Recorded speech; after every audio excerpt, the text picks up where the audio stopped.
All right, I think this is live. I'm fairly certain this is live. I didn't do like an intro music or anything like I used to do on these streams. We're just going for it. We are back, first live stream of 2026, and tonight is going to be an absolute scorcher because we are going to be talking about the dreaded Jeffrey Epstein and his connection to the worlds of parapsychology, and also the infamous podcast, The Telepathy Tapes, which came out a couple of years ago and took the world by storm. And to help me unravel all of that madness tonight, we have Jerry Coe.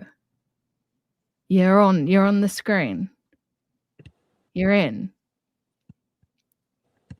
Can you hear me? Okay, great. Thank you, Emily. Hello, and yes, I can hear you. Okay, good. And we've got Tanner F. Boyle from Getting Spooked. Hi, I'm just here for moral support.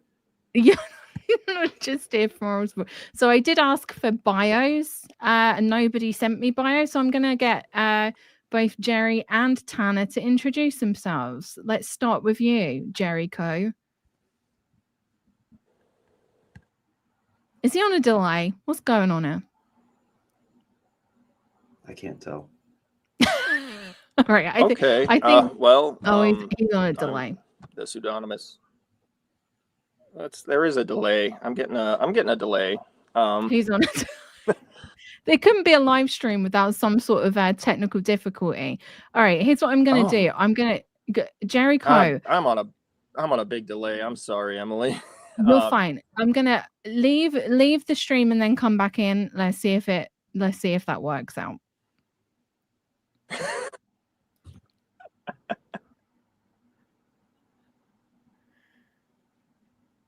All right, I'm gonna assume that he's heard the instruction. Okay, yes, he has. He's heard the instruction. Right.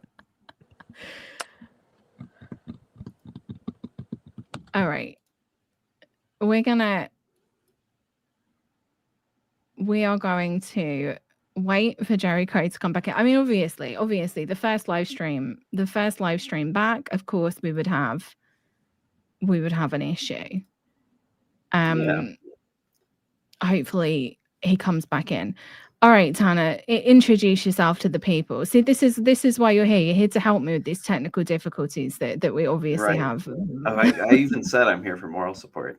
So I'm a writer. I write Getting Spooked. I'm also Emily's husband. So that's also why I'm here for moral support. I'm very interested in what Dr. Coe has to say today. Big fan of his work. And I'm here for some background questions or things that come up along the way. There we go. All right. Are you back? I think I'm back. Okay, you're back. We've got no delay. Time stream as you guys. We're not okay. Yeah. Okay, good. Perfect. All right. Your time to introduce yourself. Okay. Again, everybody knows the pseudonymous Jerry Coe. Run a blog reviewing old paranormal books because that's been my obsession for a long time now. And against my will, I've been drawn into the modern world of, getting spooked type situations where now we have this NatSec blob and we have this AI industry and we have the Telepathy Tapes podcast, and they're all, connected, and the Jeffrey Epstein files. And so again, this is not, I'm not a parapolitical guy. I'm not somebody who's looking to connect the corkboards, the pins on the corkboard, but it just so happens, I just got sucked into this. I would say based on primarily the facilitated communication issue, because back in 2015, when the Anna Stubblefield case blew up, that was when I first became aware of that. And I realized, well, this is a horrible pseudoscience that's just, wrecking people's lives. And I put that in my back pocket and, forgot about it, quote unquote, just didn't until this podcast blew up. And I realized, oh my God, they're just recycling it again. And if that's a good intro, then I'll leave it at that.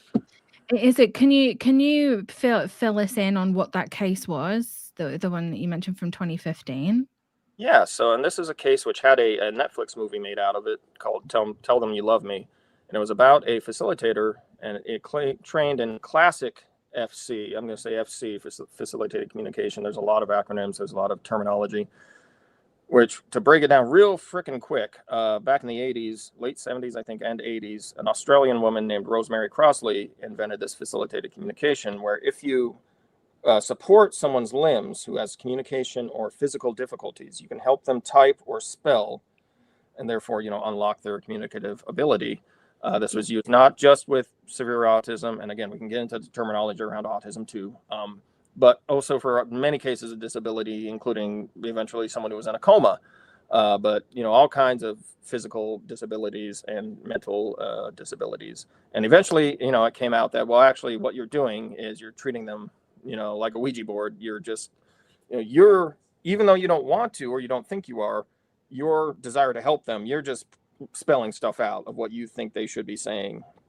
And that's classic facilitated communication, which got exposed in the 90s. There was a documentary on Frontline called Prisoners of Silence. It got pretty well exposed as something that, this is a problem, this doesn't work. And then later, newer forms developed that change things a little bit without addressing the main actual issues, but they change it enough so they can say, hey, this isn't facilitated communication. This is totally different. Point being, in 2015, Anna Stubblefield, and before that, because when the case was brewing, she was still doing classic style. And her mother was actually trained by Douglas Bicklin, the American who brought it from Australia to America. So she was like FC royalty, because this is a big thing too. Anytime there's a problem with old facilitated communication or even modern spelling to communicate, spelling type stuff, it's always, oh, they're a bad trainer. It was just they didn't know what they were doing. But we have a direct bloodline here of, FC royalty.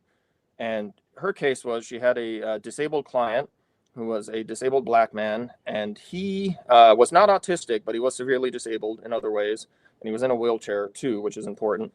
And she started facilitating for him and unlocking his true potential. And at first, his family was very, happy that they could speak to their family member for so long had been, less so.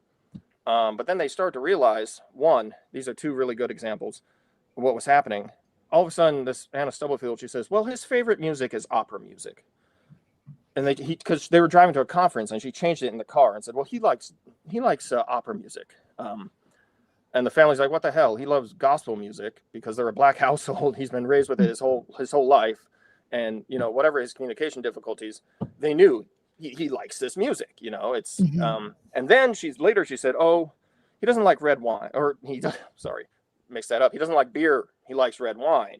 It's like, well, of course he likes beer. He likes to drink a beer. No. So she was doing this weird single white female, thing to him where she was making his personality be what she desired. And then she raped him. Terrific. She physically assaulted him. He tried to escape. He was physically disabled. He tried to literally scoot away from her, and they found that he was injured from doing this. And she said, oh, well, he just told me he was doing it to protect me because, he was being a gentleman, completely just, oh my God, the depths of it's ableism, it's white saviorism, it's so many things you can see happening there. And so this was all wrapped up in 2015. There was a big New York Times article about it. There was a lot of commentary. And then just a few years ago, Netflix made a film about it. And, so that back then was when I was like, what the fuck is this? This is madness. And, it quieted down, and they've been developing new forms of FC that aren't FC. Don't worry, guys, it's not FC anymore. And now it comes to a head again with this podcast. Absolutely. Me and Tanner both watched that documentary. I think, Tanner, you rewatched it. Yeah, I rewatched it pretty recently, and I mean, I had said this previously, but I don't know how anybody can watch that documentary and come away thinking that FC is like a useful. It feels like a cure to a certain naivete. But I guess people just don't watch it, or they're just not aware of that case. Yeah. They do have, there's a couple of off ramps for that case. You can say, oh, she was badly trained, even though that's not true. You can say, oh, that's old style FC, even though the new stuff has the same issues, doesn't address those issues. you can talk about how, well, he wasn't autistic, you know, he was disabled in other ways. So actually with autism, it works. And this, we can also get into this. There's this whole pseudoscientific definition of autism where it's a totally locked in syndrome. You're completely neurotypical actually, but it's just most of the time due to vaccine injury is the spelling to communicates what they say. You know, you get vaxxed, you turn autistic, you're locked in your body, and you just need this and they just call it spelling because they don't want to use the facilitated term anymore because that got a little beat up. So they say, oh, well, through spelling, we can help connect your mind to your body, and then now you can, communicate your true interior self. Right. Yeah. And we're going to get into all of this and so much more. And if I noticed in the chat, somebody asked, what is the telepathy tapes? Don't worry, we're going to get there. I have tried to make this as clear as possible so that you're going to be able to follow it, right? So to help us make it clear, we put together quite an intensive slideshow. Okay, it's not super, it's not super well put together. It's just a bit of a visual aid. Okay, and to kind of help us go into this massive topic, I wanted to start it with Jeffrey Epstein, right? So obviously earlier this month, right? Or was it beginning of January when all of the files, the 3 million got released? Talking about Jeffrey Epstein? The disgraced financier. Yes, I am talking about Jeffrey Epstein. That was end of January or beginning of February that all of those emails got released. January, yeah. There's been multiple releases, so it's sometimes multiple hard to, but the big one was end of January. Yeah, end of January. And obviously comments are probably correcting me. I can't see them. Well, there is a huge amount of emails that were released. And before we go into some of this, and I want to kind of open this up into the Jeffrey Epstein network and the people that he's been associating with who are involved in this world of facilitated communication, the Telepathy Tapes podcast and parapsychology as a kind of broader subject. I just want to make it incredibly clear here, right up the top, that anybody post 2006 who says, I didn't know Jeffrey Epstein was a paedophile is an idiot, because all it would have taken is one Google search. So if you were unaware of this person that you were associating with, emailing back and forth with, oh, I didn't know he was a paedophile, you could have literally Googled him. This is from 2006. Pedophile, he's named as a pedophile in these articles. New York Times, Palm Beach Post News. 2011, you've got the front page of the Daily Telegraph, and I think that is, I'm not sure what that is at the top. I think it's the Daily Beast, something like that. Jeffrey Epstein, the hedge fund mogul pedophile. My point that I'm trying to make here is that everybody knew. There is no way that you couldn't have known. All right. So we're going to start with this guy, right? Gino Yu. Jerry, do you want to tell us a bit about Gino Yu? Gino is kind of a jack of all trades. He's into AI, he's into consciousness and human potential. He's into video games. And you can see his bio there, Hong Kong Polytechnic, ton of groups, ton of conferences. And he is one of what I found from my very shallow journey into the Epstein files. He is somebody who pops up as a major connector between Epstein and various figures.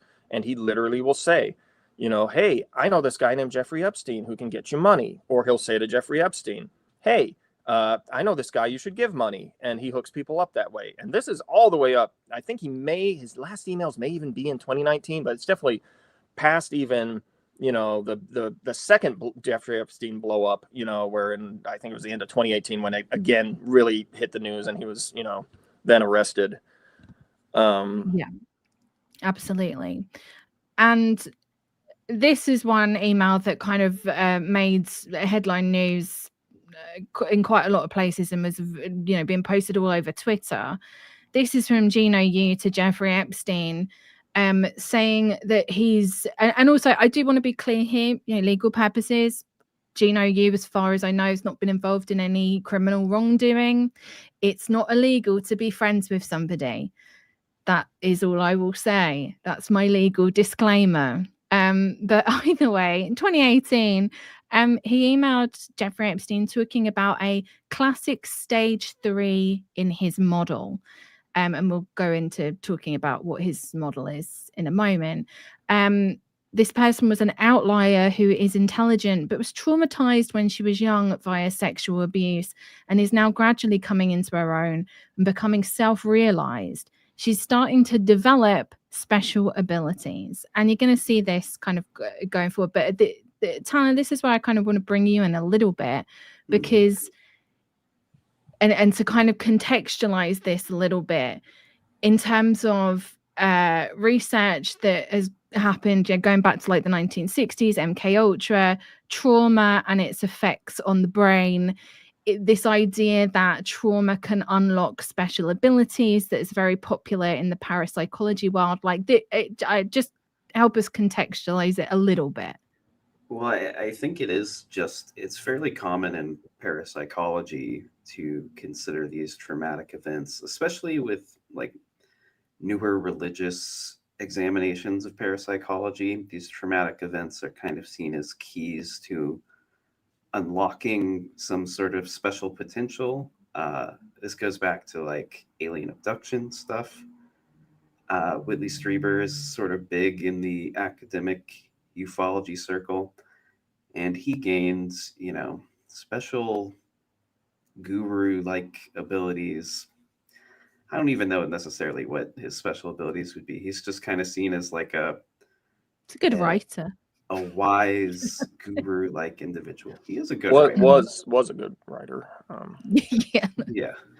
I happen to love The Wolf and The Hunger, and then I picked up one of his later alien books, not the nonfiction stuff, not his Communion, and not his journey, but just a fiction piece he wrote, and I just was like, this is a completely different author. It just did the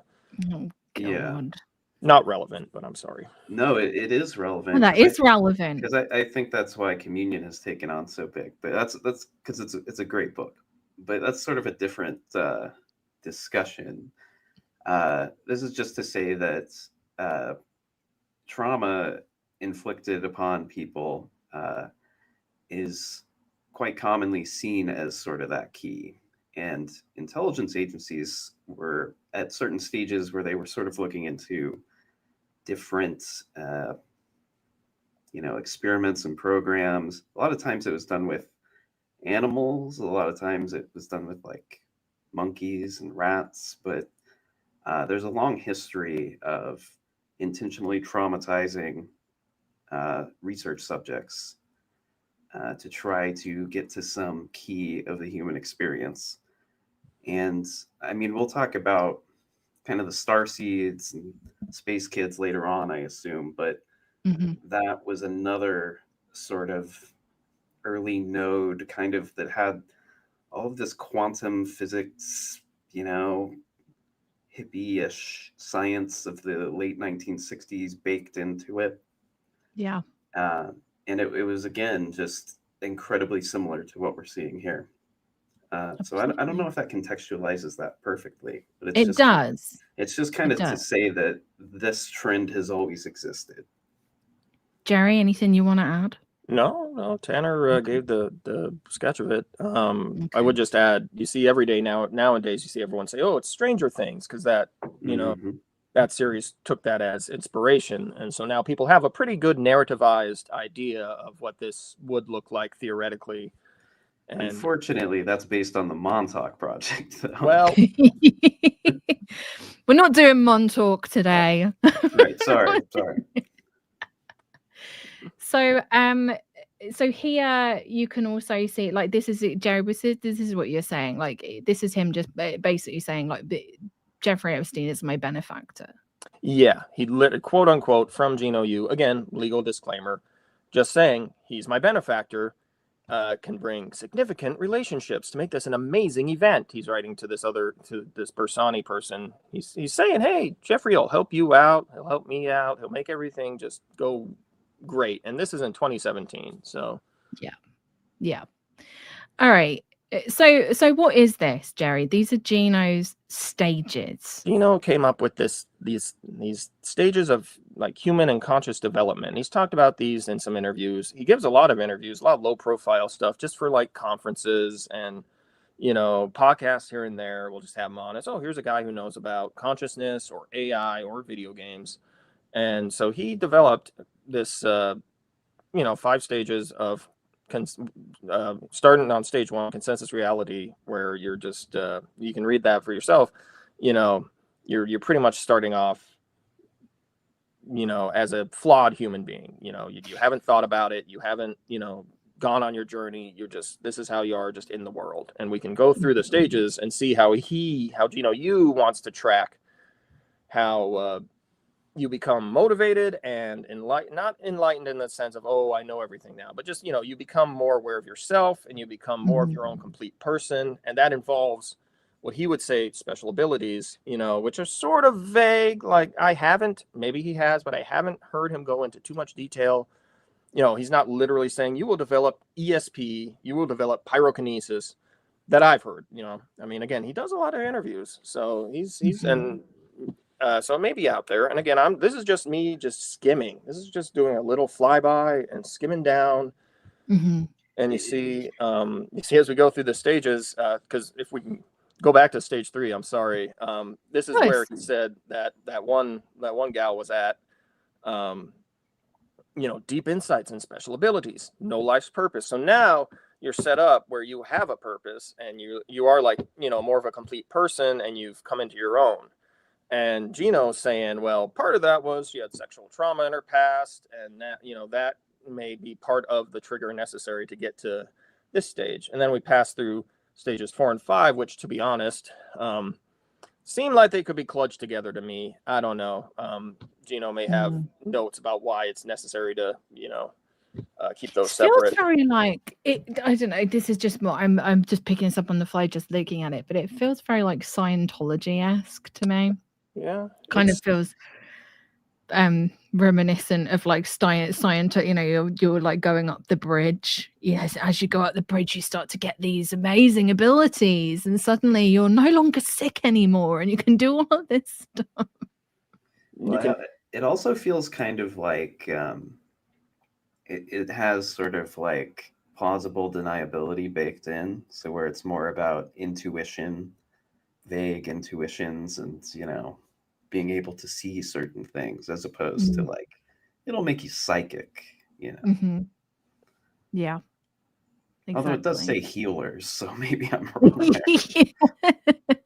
there. That ties into the telepathy tapes, because we learn on the telepathy tapes that you can cure cancer with ESP, you can cure all diseases with ESP. So you absolutely can become a healer, or not have to use Western medicine to live.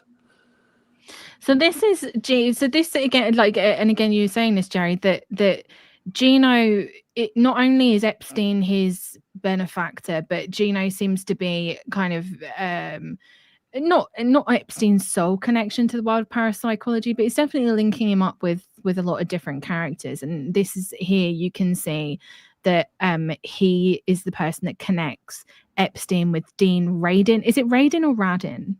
Does anyone know? Does anyone I've heard Radin. Oh, I have no idea. We should ask him personally. We should ask him personally. I'll book a spoon bending session and be like, how's it pronounced again? So Dean Radin is the it just says it here, chief scientist at the Institute of Noetic Science, distinguished professor at the California Institute of Integral Studies. His original career track as a concert violinist shifted into science. Does anyone have anything that they want to add about Dean Radin? Just that, he is one of the leading figures right now in terms of talking about how we have, we have ESP research, we have psi research, we have it going back years. Here's what, the best peer-reviewed research is. Where do we go from there? He's very much, about saying, hey, how do we progress scientifically to, continue uncovering this? Mm-hmm. He worked at, I'm seeing here he worked at AT&T Bell Laboratories. Is that the same as, where did Puharich work? Or was it was him, or was it, wait, it wasn't Puharich, it was, what's his name? Fucking unicorn guy. Where did he work? Are you talking about Einhorn?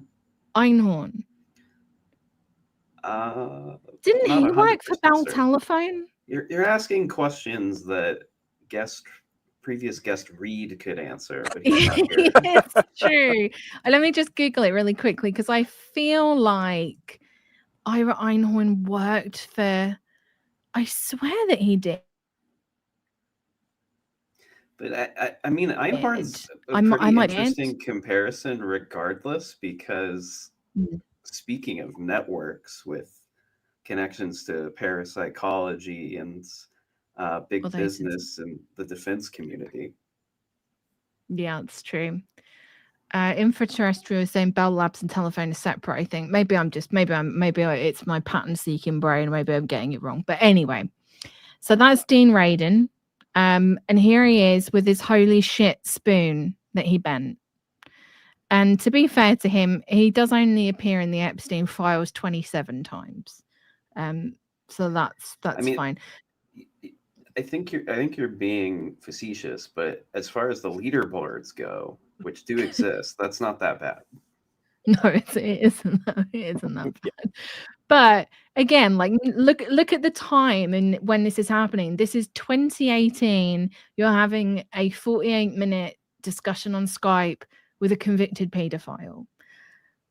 It's absolutely not a sign of wrongdoing, but it is it shows poor judgment, I guess, and that's something that comes through with this a lot. And these are just this is from the J-Mail. If anyone hasn't seen the J-Mail stuff, it's pretty good. It's like a clone of Gmail, but it's Jeffrey Epstein's email, so you can type anything in there. You can see it all laid out like Gmail. All right, Jerry Coe. Yeah, so you added this slide in. Yeah, because again, Dean Radin's thing is good ESP science, good peer-reviewed research. The body of research is there. And so on his website, he has a library of, he says, here's some good stuff to start with, to sort of get the foundations.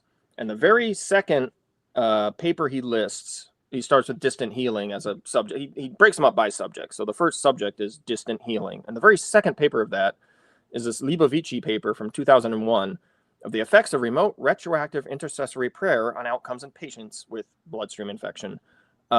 Which, to sum that up real quick, the idea is if you pray after the fact, after someone's already recovered from an infection, your prayer can actually go back in time and affect how they recover. You don't have to pray at the time. If you just hear, oh, you had a blood infection. Oh, I'm sorry, but you got better. And then you pray for them, that will have retrocausality. It will go back and it will help them get better. Now, the important thing about this paper is that, if we can go to the next slide, this paper is a spoof paper by this Libovici guy, because he said he was taking this ridiculous idea and he was applying controlled study, randomized, all that. He was applying all the right tools to it. But then he was saying, are these the right tools? Are people just going to accept my conclusion because I went through the rigmarole and the scientific rigmarole? He said, would you believe in a study that looks methodologically sound, but tests something that's completely out of your frame of model for the physical world? He says, he believes prayer is a real comfort and help, but doesn't believe you can test it in a controlled trial. Now, he said this, I think in 2014, and Dean Radin put his list together in 2015. And this is pretty easy to find. When you look up the paper, you find, scientist says his paper was a prank or a spoof. Or, it's more of an experiment. It's not like a so-called thing where he's trying to get one over on everybody, but he's presenting it and then saying, let's think about this. How do we test things and why do we test things? And so another guy who is listed frequently in Radin's list of good papers, this Stefan Schwartz, he's an ESP researcher. He comes up a lot in Radin's list of good papers. He also has written about how great the Libovici paper is, and how much, it's a model for what we want to do. And Schwartz also comes up incidentally, I believe, in the Epstein files. It may be Gino Yu, it may be somebody else. We'll get to that, I think. I put a slide in there who's trying to hook Schwartz up, or saying, oh, I should talk to Stefan Schwartz and see if he wants any of your money, Jeffrey. But that's more of an example of just the fact that these people are going out, they're looking for other people to bring into this network of funding. Absolutely. And it just shows the poor judgment all around, like the lack of, and that's the thing that's going to come up again and again during this conversation, is like the lack of quality control. And it's the amount of like, it's, and we talk about this stuff all the time. It's like the amount of like wanting to believe that leads you to, well, I'm going to chat with a pedophile. Well, I'm going to believe a prank paper. I'm going to be involved in this very dubious practice that is obviously very harmful to vulnerable adults. And we'll go into that more in a bit. So this is another guy that Gino Yu connects Jeffrey Epstein to. His name's Matt Riemann, who's apparently been doing similar work to Gino Yu. So he's in the Epstein files 86 times. He claims to be an acclaimed speaker, author, educator, mentor, and leading expert in transformational leadership, human evolution, and the future of human health. And apparently he has been engaged by global thought leaders, Fortune 500 CEOs, and highly private citizens at pinnacle levels of success, because he's got metaphysical abilities of healing, personal evolution, transformational leadership, spirituality, and conscious development. So obviously he's very up there on Gino Yu's stages of development. He may be full-blown stage 5, I think. He's full-blown. He's locked in, fully locked in. So this is from his website. This was his mission. He says that his purpose and mission is to guide the recalibration of humanity's GPS map to get us back on track. As a trained scientist, he sees the logic. He's a seer of the unseen. He sees the truth beyond the 5 human senses. And this is an email from his assistant, I believe, to Jeffrey Epstein's assistant, because I think that Jeffrey Epstein's assistant is a woman, and therefore her name is blanked out of the files. Am I correct on that? I think that is what it is. Yeah, that is typically the case. Yeah. And he was doing this supernatural gathering. And Jerry, you found this, his like supernatural gathering. Yeah, he has a few of these, and this is pretty common in the field of like, because he's trying to be like an influencer. He's putting himself out there as like a guru or an influencer. So it's pretty common to have these getaways. These, you go to a resort, or you go to, you go in the wilderness. You do the extreme, ayahuasca trip or something, or and he has a few of these. Some of them hooked up with other people, some of them like his own proprietary trademarked resorts. And I was actually surprised, fair point to Matt Riemann. They're not as expensive as some of the other resorts we see being advertised. So at least, he's striking a blow for the common man and woman. And, achieving stage 5, you only have to save up, a couple $1,000. Yeah, it's steal. Speaking of the common woman, if we can go to the next slide here he is with Oprah, who she came to Australia and he showed her around a little bit, because Oprah loves. We could do a whole stream on Oprah, how much she loves all of these cult guru influencer types. Yes. She unleashed oh god, what's it, The Secret. Rhonda Byrne's The Secret. She's also, isn't she somewhat responsible for Dr. Oz as well? Yeah, Dr. Oz. Yeah. John of God, the Brazilian cult rapist. She tried to popularize him in America. Yeah. And the funny thing about this slide is he's showing her the Tim Tam Slam, and there's a bunch of Aussies in the comments saying he's fucking it all up, which may be a good cultural joke for any Australians watching, whether or not he's actually doing it wrong, whether there's regional variations, whether there's one way to do it that makes you look like a complete twat. I don't know. Yeah. This is bringing a question to my mind. Has Oprah ever covered the telepathy tapes? No, not that I've seen. Emily, has she covered it? I don't think so, but I wouldn't be surprised. If anything, it kind of surprises me that I haven't heard that, based on the kind of foothold that the telepathy tapes has had. But then again, maybe she's backing away from this stuff nowadays. I have no idea. She did like scrub her own John of God stuff from like her own, like you can't find out on her own website or, you know, her own archives or anything. So Right. you know, I think maybe she did learn, you know, but this guy, Matt Riemann, you know, if you want to get to stage 5, that's different, you know, that's. Yeah. That guy's bio just sounds like, you know, like I almost appreciate the people who put a little more time and effort into sounding crank, but that guy sounds way more like, you know, I have a fair speaking fee if you want me to talk at your conference, and it's just not as interesting. No, it's very Chat GPT put together. Which, yeah. There we go. Here we go. One thing he's working on is you can make a digital AI twin of yourself, and then you have your own chat bot that's you. And so you're basically you're creating your own homunculus. You could torture it infinitely if you wanted to. You're creating your own homunculus, and this is supposed to help you. This is like, I think this is part of like his health thing. You know, this will help you understand yourself better, and you know, he's also pretty on top of legalese, so he's not saying this is going to cure stuff, or it can be your therapist or anything, but the idea is it's good for you to have this, and you should try it out, download it on your phone. Don't worry about any backdoors that are built in, you know, don't worry about what happens to your information, you know, because this is about you. Are you telling me to do that right now? Yes, Tanner, and then we can get the AI copy of you up on screen. And I don't want a Tanner homunculus. I'm sort of imagining if I did it, it'd turn into that scene from Spider-Man where William Dafoe is talking to the Green Goblin self in the mirror, you know. So Riemann and Gino Yu together were co-attendees at the 2019 and 2020 Davos block-based conference. Yeah, because again, Gino, jack of all trades, you know, he's all over the place. So he goes to a lot of conferences. Matt Riemann goes to some conferences. They're speaking at the same conferences. It's in the same world and the same realm, and it's really, you know, it's stuff like Davos, you know, World Economic Forum.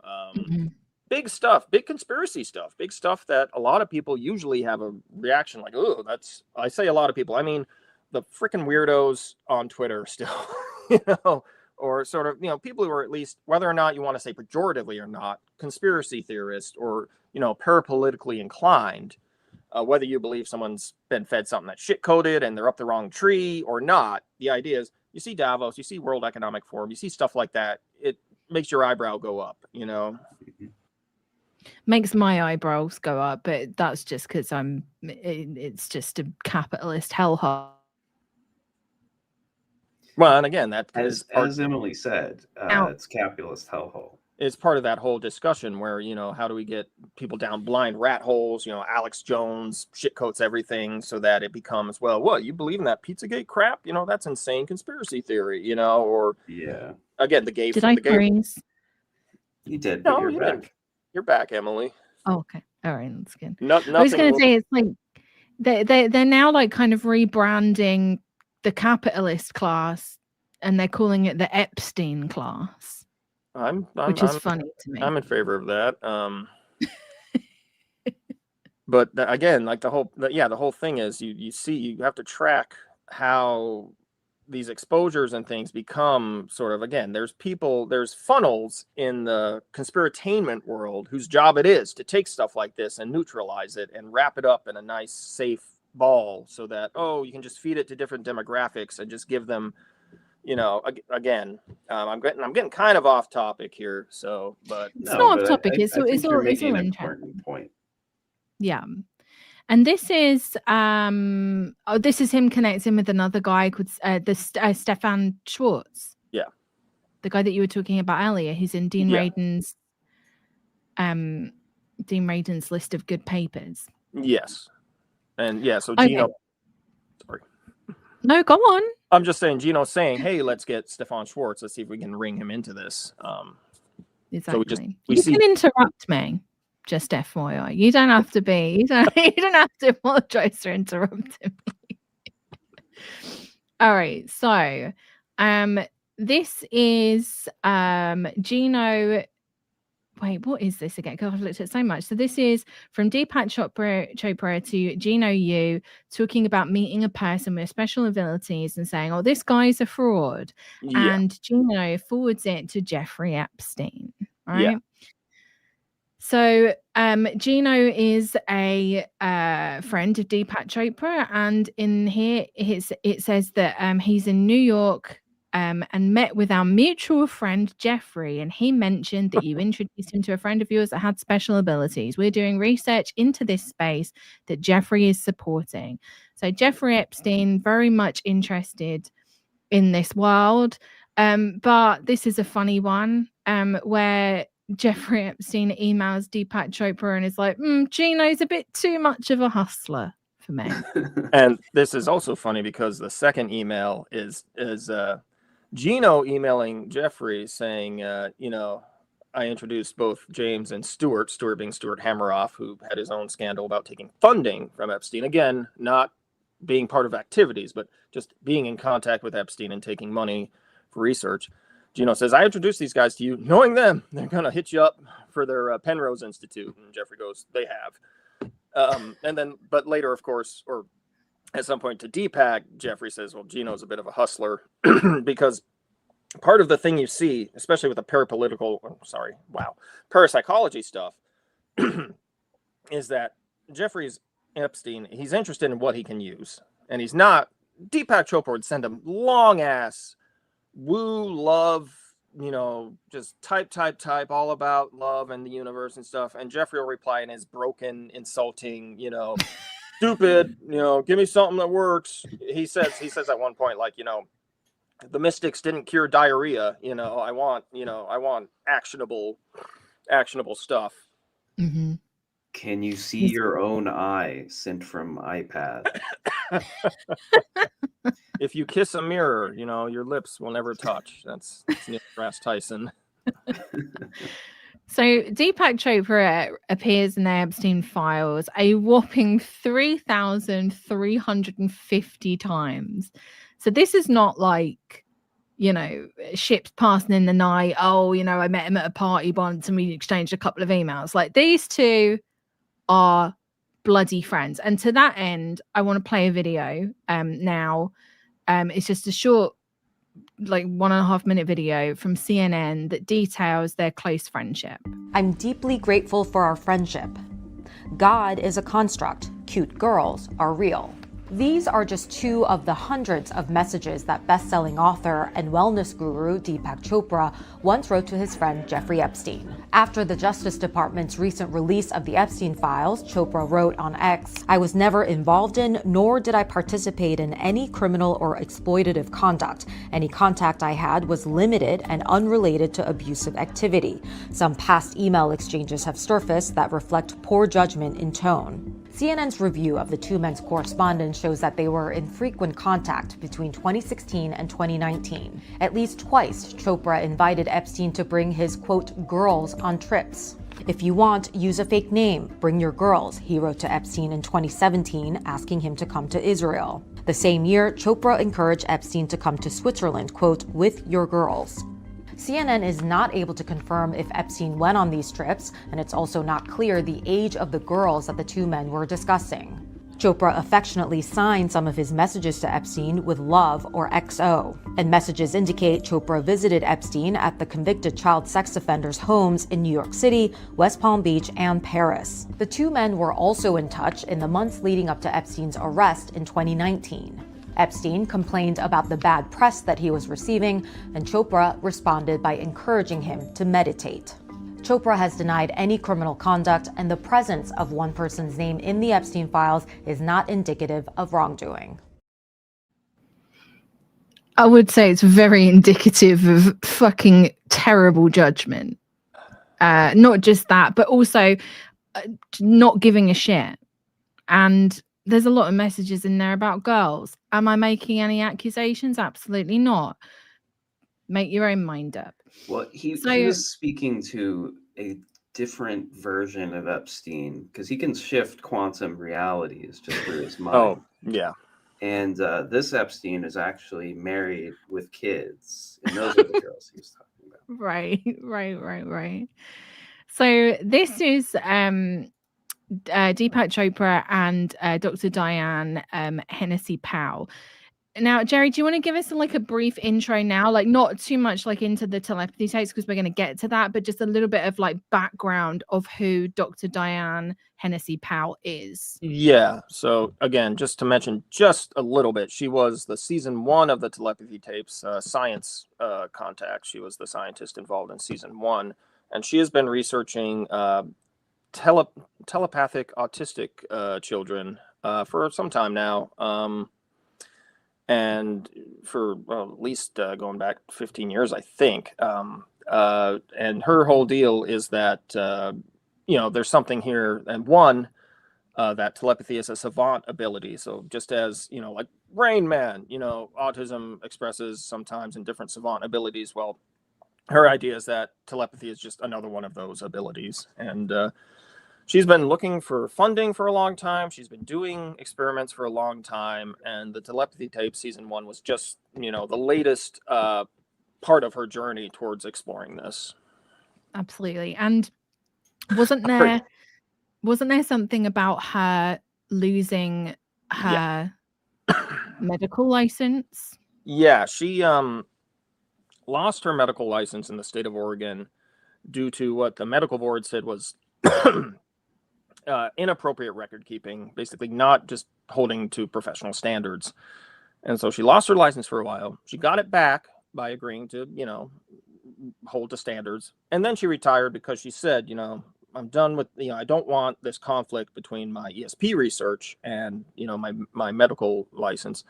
And she has later said, again, not to get too much into the telepathy tapes, but she has said later, it was actually because I wrote a book about ESP around the same time, and I published that book. And then they said, well, you're crazy, and they stole my license. She says she has documentation to prove this, which, maybe she does, maybe she doesn't. But the point is, there is documented proof of the stated reason why the medical board yanked her license for a while. And part of her explanation of that is to really blame her patient's family for being difficult, which kind of, I don't know. It's a lot of It's always nice. Well, just because I've worked on there's been a few stories I've worked on where someone lost the medical license for odd fringe beliefs. It is incredibly easy to sue over that. So if she has records stating that, I would think that she would either sue or just come out with them. I would say that it's particularly odd that she hasn't. Yeah, it's definitely odd. I mean, it's protected speech. Yeah. Even if it's we make no allegations allegations on this. We make no allegations on this stream. And I will say her ESP book, The ESP Enigma, I read it. It's pretty milquetoast. It's just a history of ESP research. There's nothing in it specifically that is like crazy cuckoo land. It's just somebody's interested in ESP writing about the history thereof of the research. So take or leave that. Mm-hmm. Okay, so in July 2017, Paul J. Mills emails Dr. Darrell Treffert, who is he's a quite a well-established doctor. He was. I think he's passed away now. Fairly certain he has. I might be wrong. I apologize if I am. But he wrote a book about autistic savants. He does a lot of research around autistic savants. He's very much bought into this idea that he's seen telepathy in the autistic people that he has worked with. And Paul J. Mills emails him in regards to savants. Savants. Oh, you're back. Never mind. Oh, I'm so sorry. I do apologize. I knew this was going to happen because my internet connection has been so spotty recently. He emails. This email is about savant syndrome and the non-local mind. He CCs in Deepak Chopra and Dr. Diane Hennessy Powell, right? And he says that earlier this year we conducted a pilot study of a young boy and his mother, and we want to do more experiments, basically pending grant funding. And this is a big thing that comes up all the time. We need funding. We need funding. Treffer replies. He says that he's got a savant registry, over 300 cases, and that 1% of parents have indicated ESP or telepathy abilities in that sample. And then this is just a note that Dr. Darrell Treffer and Dr. Diane Hennessy Powell have been working together since at least 2015. So then in July 2017, Dr. Powell emails, jump in. You need to be a Sorry, hand up. did that last slide say Edge Science? Yes. Yeah. That's so that's the Journal of Scientific Explorations. I think it's their monthly little publication. So that would be like the big group of parapsychologists and UFO researchers. A lot of their funding comes from Robert Bigelow at this point. I just thought that's important really? context. Very, very good point.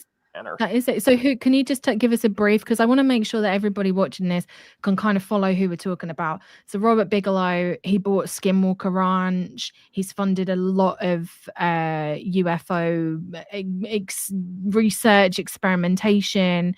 He's a big Trump backer, guy from Las Vegas. Anything else? Well, supposedly his hotels are not great, but I won't make any allegations on this podcast. But so he hasn't always. I don't think he's always been the financial backer of the Society for Scientific Exploration. But certainly, like around 2015, I'm thinking somewhere in that time frame, he has started doing more about like NDEs, life after death, non-local consciousness. So that's pretty precisely like why he would support something like this. And I would also want to add, Rachel Nelson in the comments points out, CEO of Bigelow Aerospace, pardon me. I'd also like to point out that he bought confidential patient records from MUFON, Yes, involving abduction therapy from a therapist who happened to be named John Carpenter, no relation.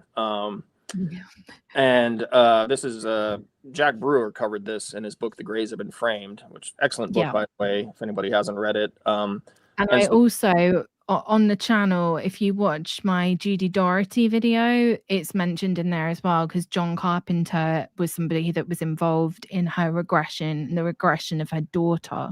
Actually, not her regression, it was the regression of her daughter. it was other abduction researchers too, wasn't it? I can't recall. I just recall that Carpenter specifically sold a Right. buttload of files.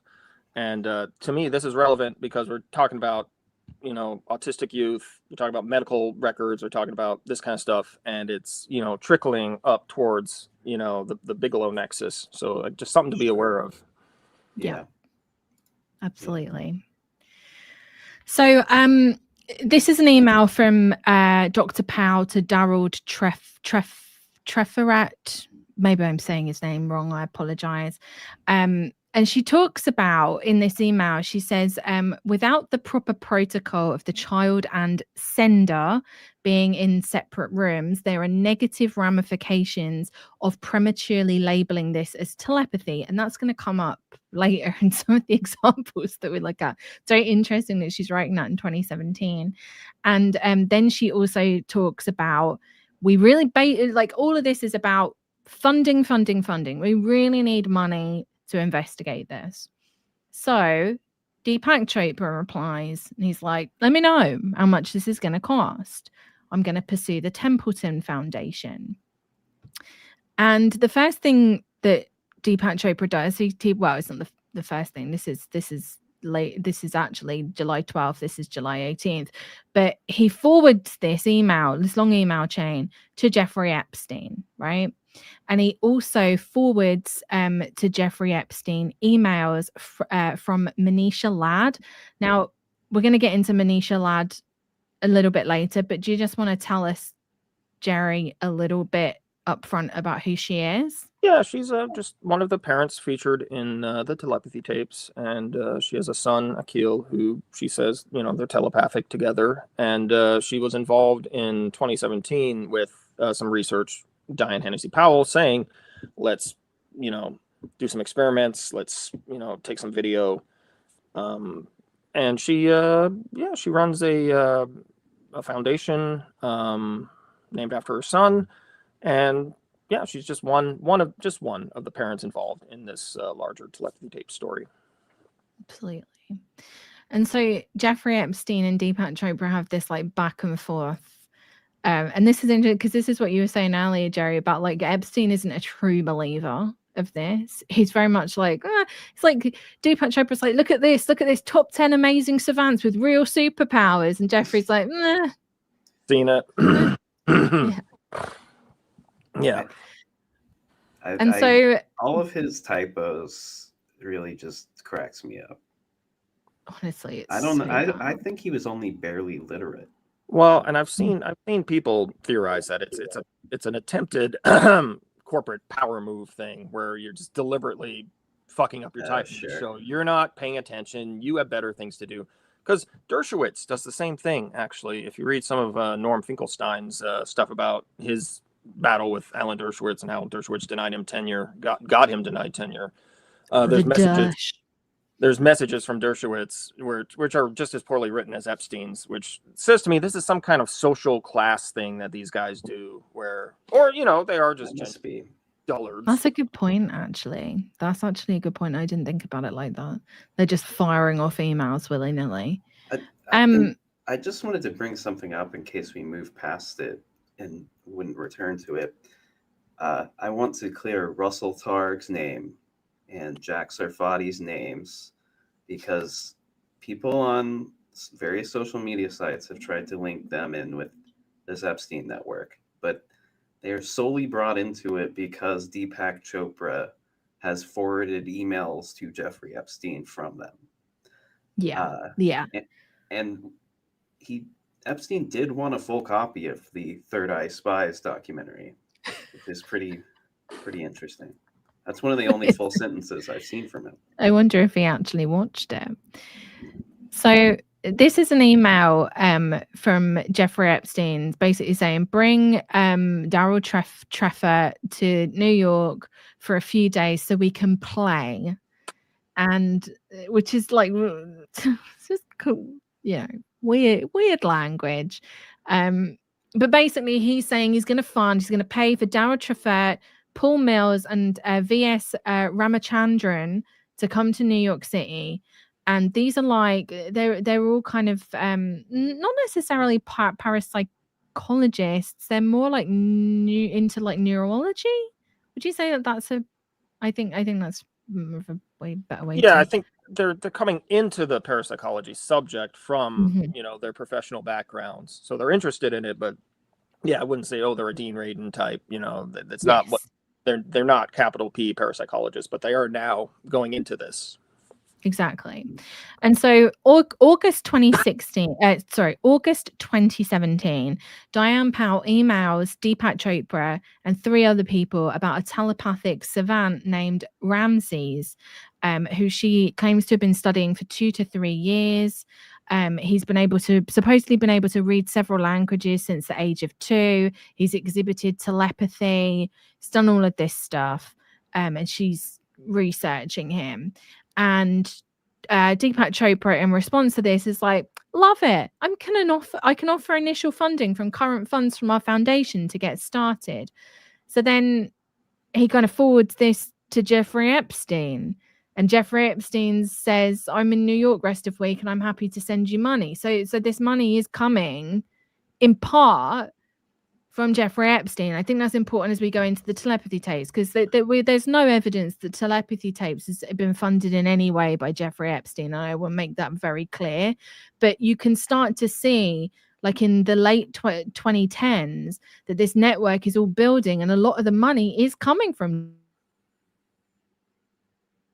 Yeah, it just kind of shows how reliant these different organizations, these people, I mean, this has been the case since even like the early remote viewing programs of the 1970s, that they are constantly needing outside funding from interested millionaires, billionaires, businessmen.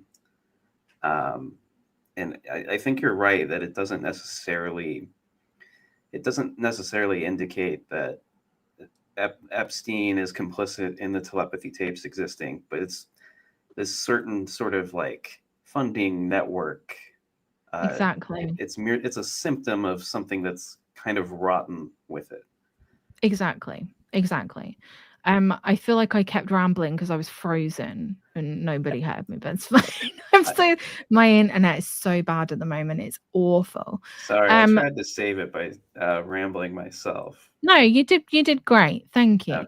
Okay.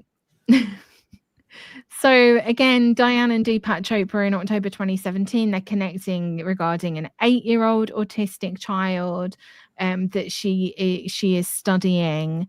And then Chopra sends it to Jeffrey Epstein, and Jeffrey Epstein's like, great, sounds great. And this is an email from Diane Powell, which Chopra then forwarded to Epstein with FYI, see this thread. So I just want to, before we get into the telepathy tapes, I also just want to play this because I thought this was an interesting little video just showing some of Deepak Chopra's beliefs when it comes to telepathy and autistic people. We're at a very critical crossroads in our evolution. You're going to see the emergence of a new human species, maybe extrasensory perception and remote viewing and all of that. We've spoken to people who inexplicably see auras around people. They see energy. The electromagnetic field. We only see things that we believe in. So seeing is not believing, it's the other way around. The way you're conditioned in your childhood determines how you see the world. So what's the world before you've been conditioned to see it? There are things that we cannot measure that do exist and are real. Everyone who's listening to this, their frontal cortex right now is changing as we speak. If we realize that everything material is an illusion, then who is creating the illusion? Are we participants in the creation of the universe, literally? I went to New Jersey to interview a kid. The mother said he can read my mind. You were the original telepathy tapes? I was the original. So you know how that started? Yeah, you know how that started. You know how it started. We just showed you. Okay, cool. Right. So now we're into it. So that's kind of just laying the groundwork. And I hope that was easy for everybody to follow, of this kind of network that was building up in the 2010s. These people that are very interested in parapsychology, a lot of different woo-woo topics, and they need to get funding. So where do they get the funding from? They get it from people like Jeffrey Epstein sometimes. And we're going to flash forward now to the release of the Telepathy Tapes podcast. Now, Jerry, do you want to give us like I don't know how you want to intro this. And I also have the Telepathy Tapes trailer to play as well, so I can play that. But I don't know if you want to give us like a brief intro. I think, yeah, let's probably strike that down too, right?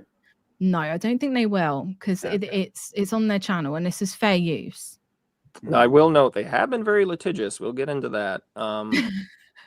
To sum it up really quickly, yeah. So in late 2014, this podcast comes out, which is saying that they're discovering telepathy in autistic youth. And here's again where we're going to go. Might have to go into autistic phrasing and stuff.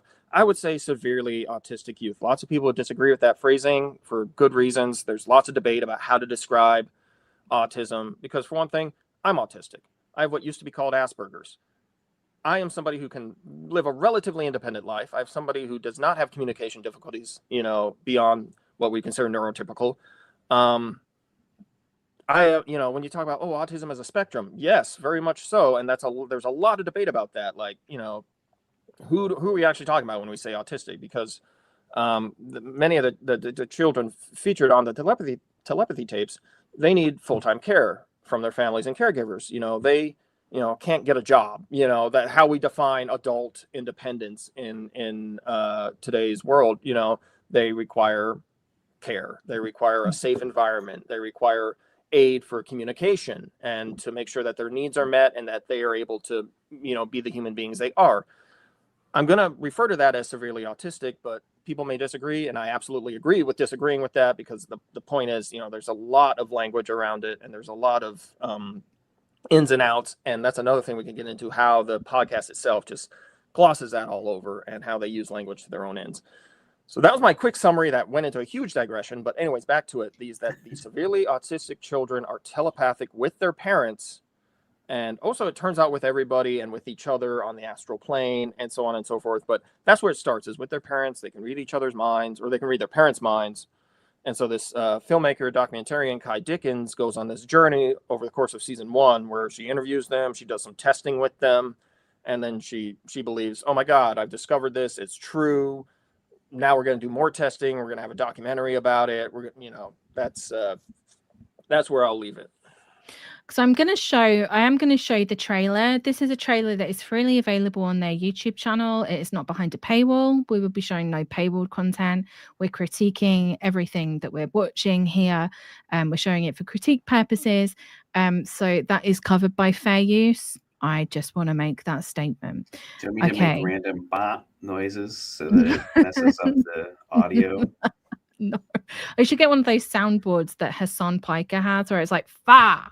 Like, I don't know if anyone would. Anyway, all right, let's watch the trailer to the Telepathy Tapes, which is going to show us a little bit more about this world and who these people are. My son said to me, I can hear thoughts. And I said, impossible. And he said to me, you don't get the kind of gifts that I have if you lie. Let's please multiply 2 numbers and see if he gets it. Okay, what is it? 9, 0, 0. Unbelievable. 1. Maybe shuffle again, Dr. Powell. Oh. +2. So he got the +2. I was wondering, because I was looking at the 2 the whole time, and I saw his hand going somewhere else. What is this phenomena happening? Why are his mind and my mind completely connected?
Oh, you took it down before I could get the QR code.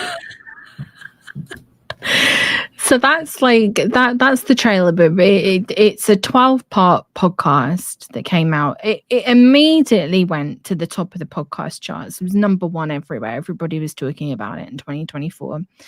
And the host is Kai Dickens. Now, this is from a bio that you pulled, Jerry. Yeah. And what is interesting about this bio? Yeah, this is a bio for an interview she did, I think, at the end of 2023, before the podcast had come out, before she might have even been actually filming for it. She was talking about working. She's going to work on this new project, she says, which is the Telepathy Tapes. And at the bottom of the interview is this little blurb about her. And it's saying she's currently training to become a certified spelling to communicate partner to help autistic non-speakers communicate at school and work. And this is where we get back into the facilitated communication thing. But also important here is I took from this that she was trained in spelling to communicate, which is a modern form of a type of facilitated communication. I took this as meaning she was trained. And I said this freely. Turns out I was wrong. Turns out she never actually went through with it. But, you know, she thought about it enough that it was, you know, put into her blurb there. Because I thought, oh, God, no wonder she knows all the apologia language. No wonder she knows how to, you know, lie to the audience about it. But no, it turns out she's just to, you know, make that clear after I have said this many times. Turns out I don't believe she's actually trained in S2C. But you can see here, this is also interesting too, because during the podcast itself, they really don't say spelling to communicate. They don't use that. They just call it spelling, and they make it sound. If you listen to the podcast, they do not even bring in the fact that the parents are there with the letter boards until fairly late into the podcast. And then it becomes this argument like, well, you know, their communication is true and coming from them. So, you know, here's how we justify that. But when they lead into it, it's just, oh, this child said this child said that, this person said this. And then when they do talk about it, they talk about it as spelling to make it sound like just, yeah, they're just, what could be wrong with someone just spelling something out to communicate? Yeah, absolutely. So this whole podcast is kind of based a lot on the research of Diane Powell. This is a Facebook post from Diane Powell. Yeah. Would you say that this is kind of indicative of the kind of things that Diane Powell believes in, Jerry? Yes, and Zaid Jilani did 3 or 4 articles on the telepathy tapes on his Substack last year, and he specifically asked Diane Hennessy Powell, you know, what are your feelings today on, you know, an autism vaccine connection? And she, you know, she waffled a little bit because part of the thing is saying, well, you know, actually it's not that vaccines cause autism, it's that they cause an inflammatory response that leads to a condition which is misdiagnosed as autism. It's kind of a word game, you know, because again, the whole deal with the facilitated communication and the spelling is that actually you're neurotypical, you're locked in, your body's not cooperating. But I mean, even that language is even just kind of just taken from the original Andrew Wakefield study, where it wasn't, you know, vaccines cause autism. It's the number of vaccines that are given creates inflammatory bowel disease, which doesn't exist. But yeah. Sorry, I interrupted you there. No, I was petering out right there. But it's important to note, you know, not just Diane Hennessy Powell, but many of the families involved in the show, you know, that's their position, that their children's autism was caused by vaccinations, or the condition that presents as autism was caused by vaccinations. And this also can get us into the MAHA movement and RFK Jr., because I do want to say it's funny to me when RFK Jr. started talking shit about autism, talk about making lists of autistic people. Fans of the telepathy tapes were very worried. They were saying, you know, what the hell, this guy, you know, he's dangerous. Now, of course, RFK Jr. fully supports spelling to communicate. He fully supports the vaccine autism connection. He's on their side. They don't even, you know, it's like, guys, the call is coming from inside the house in terms of dehumanizing people with this different autistic conditions. It's, yeah, that's absolutely. And we'll get into a little bit more on some of these people involved, but I just want to point out that Katie Asher, who is the woman at the far left, the podcast is deleted now, so I can't pull it. But I watched a podcast that she did when the telepathy tapes first came out, where she held up a picture of her son, who's in the photograph, who's supposedly telepathic. And she held up a photograph of him pre-vaccine, where he was smiling, and said, you know, look at him, he's such a happy baby. And then a photo of him post-vaccine, where he just looks a little, you know, just kind of sat there. And she said something to the effect of, looks like his soul has gone. And it's very indicative of a certain, I'm not saying this specifically about Katie Asher, but it's indicative of a certain way of thinking about people with autism that I find incredibly disturbing. This idea of being without if a child's autistic, his soul is gone. Looks like his soul is gone. Looks like there's nobody inside him anymore. It's dehumanizing. It's really disturbs me. What kind of confuses me about that statement too is, like, I would think a soul would be relatively important if you're to become a telepath and communicate with others on the astral plane. But it's going by their language, not my own, to be clear. Well, that's part of it, is that the spelling to communicate is basically a miracle cure. You can cure autism with it, basically. And then, with the letterboard and with facilitating your child, now you have normal communication, spelled out slowly one at a time. But the point being, you've cured the disability.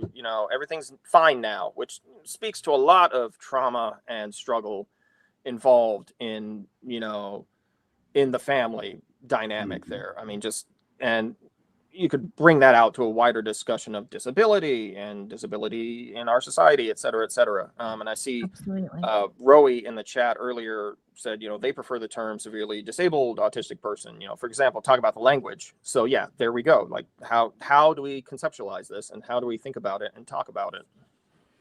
Absolutely. Yeah. And I want to make very clear, like, going into this, and I get this might be a language thing. I have a person in my life who's very close to me, close family member, who is autistic. She is quite independent, but she's still a vulnerable adult. She's very much a vulnerable adult. She's she can't work a job. She does volunteering, but she's very she very much looks after herself and does all of that, but she's still very vulnerable. And the way that I see this is like, these are really these people are vulnerable people, and I don't know whether that's the right language to use, but they are very it's very easy to take advantage of people like this, and that's where it becomes very dangerous very quickly. And you're going to see people getting taken advantage of, in my opinion, as we go through this. And I also just want to say, I don't necessarily think that the parents involved in this are deeply evil people. There's very much a desperation to want to communicate with your child in a way that you communicate, right? So you're almost trying to make your child conform to your way of being because you're neurotypical, instead of making allowances for your neurodivergent child. Do you see what I'm saying?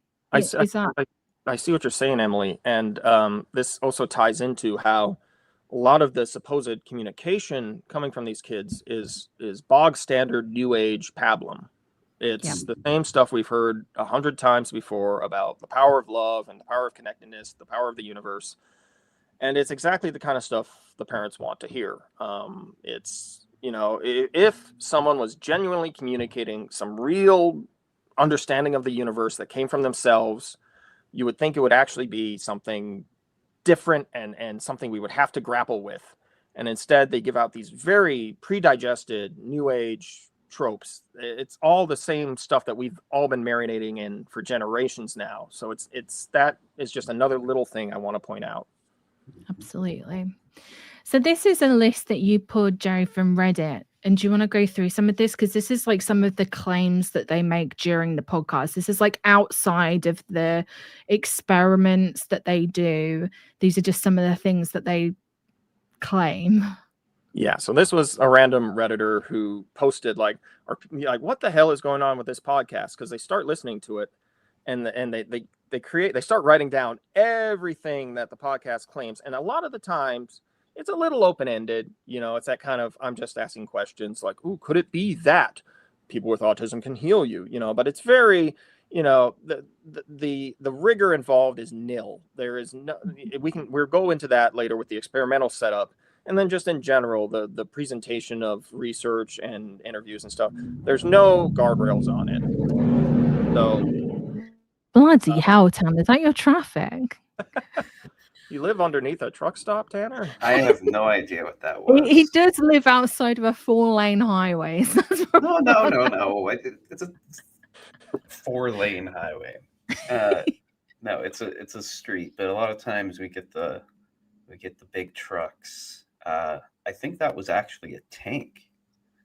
Oh, don't even get into that. We're gonna because this is something we can go into too. How politics don't belong in this talk about New Age and autism telepathy. Don't say there's a coup happening right now.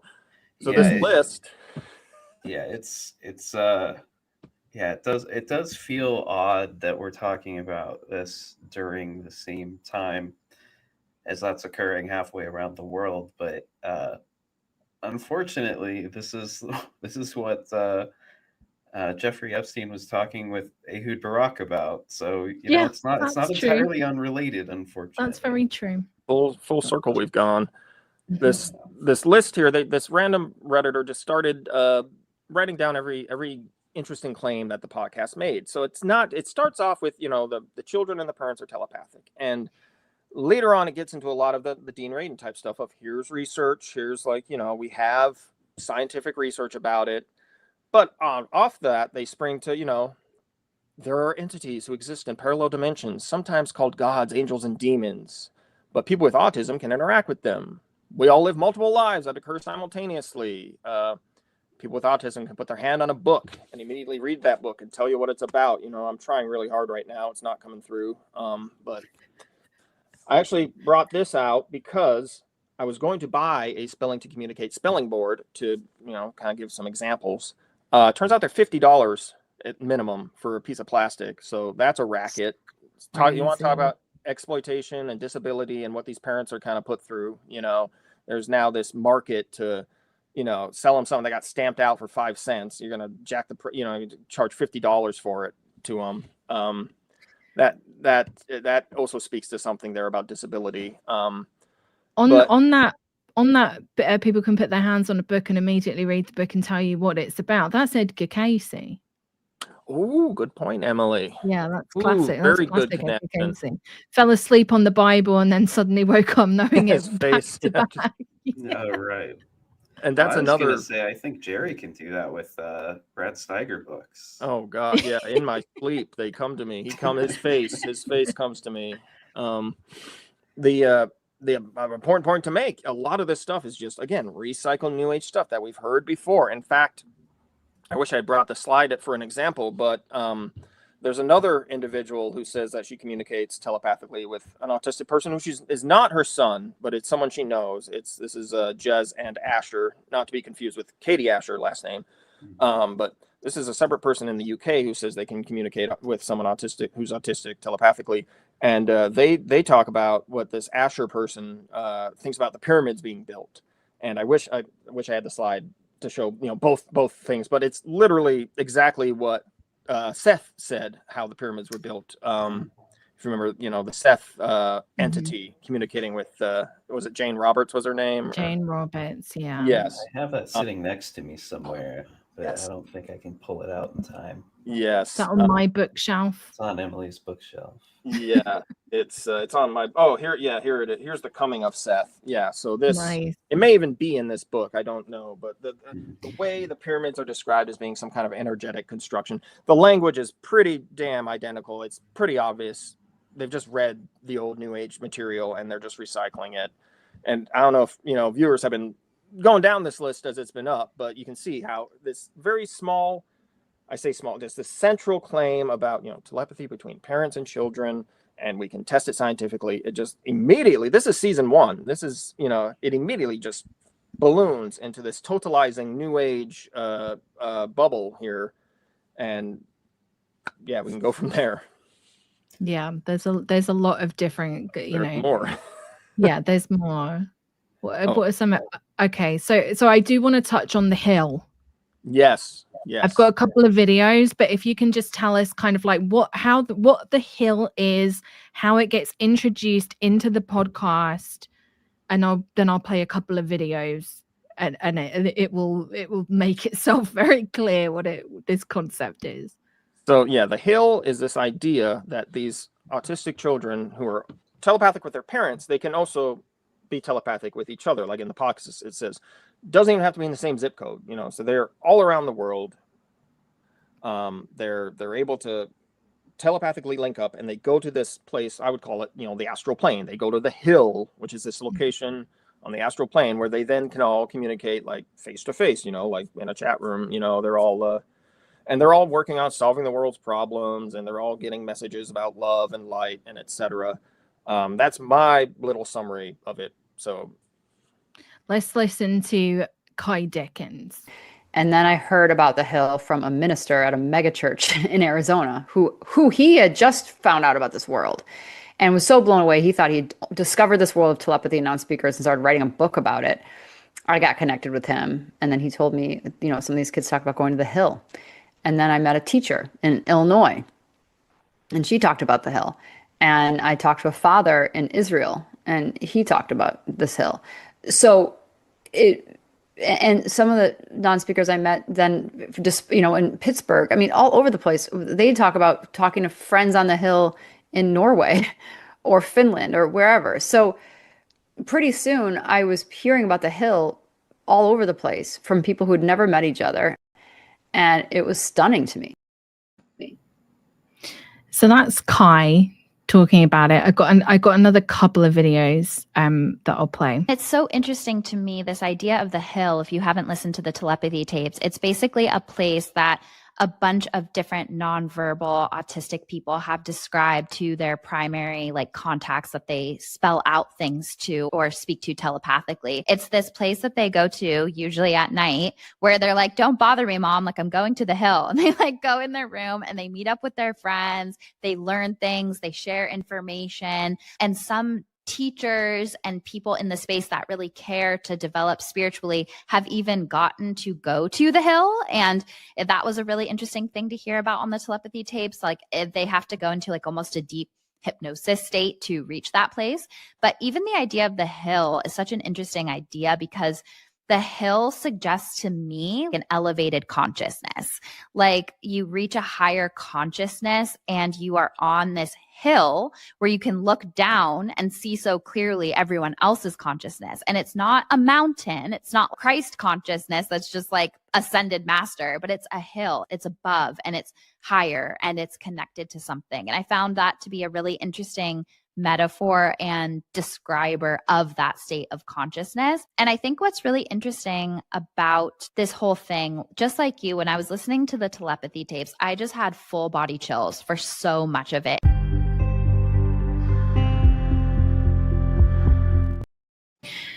And I got one more. Of course, when we hear about the hill, in fact, there's many hills, actually, not just one.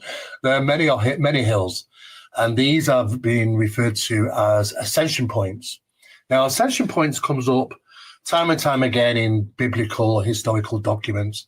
We refer to communications with the deities, the gods, other life forms in places of ascension, high ground, usually mountaintops. And this is why you get all these references such as the Greek gods. Gods of Olympus was on top of Mount Olympus. You know, Mount Horeb or Mount Moses climbing Mount Sinai. So that kind of really kind of contextualizes this idea that is presented in the season 1 of this podcast. And it's essentially like rebranded ascension nonsense. These people, these kids are on these adults are on a different plane of consciousness. They've got superpowers. They're locked in. They're on Gino Yu's like stage 5. Would you say that's fair?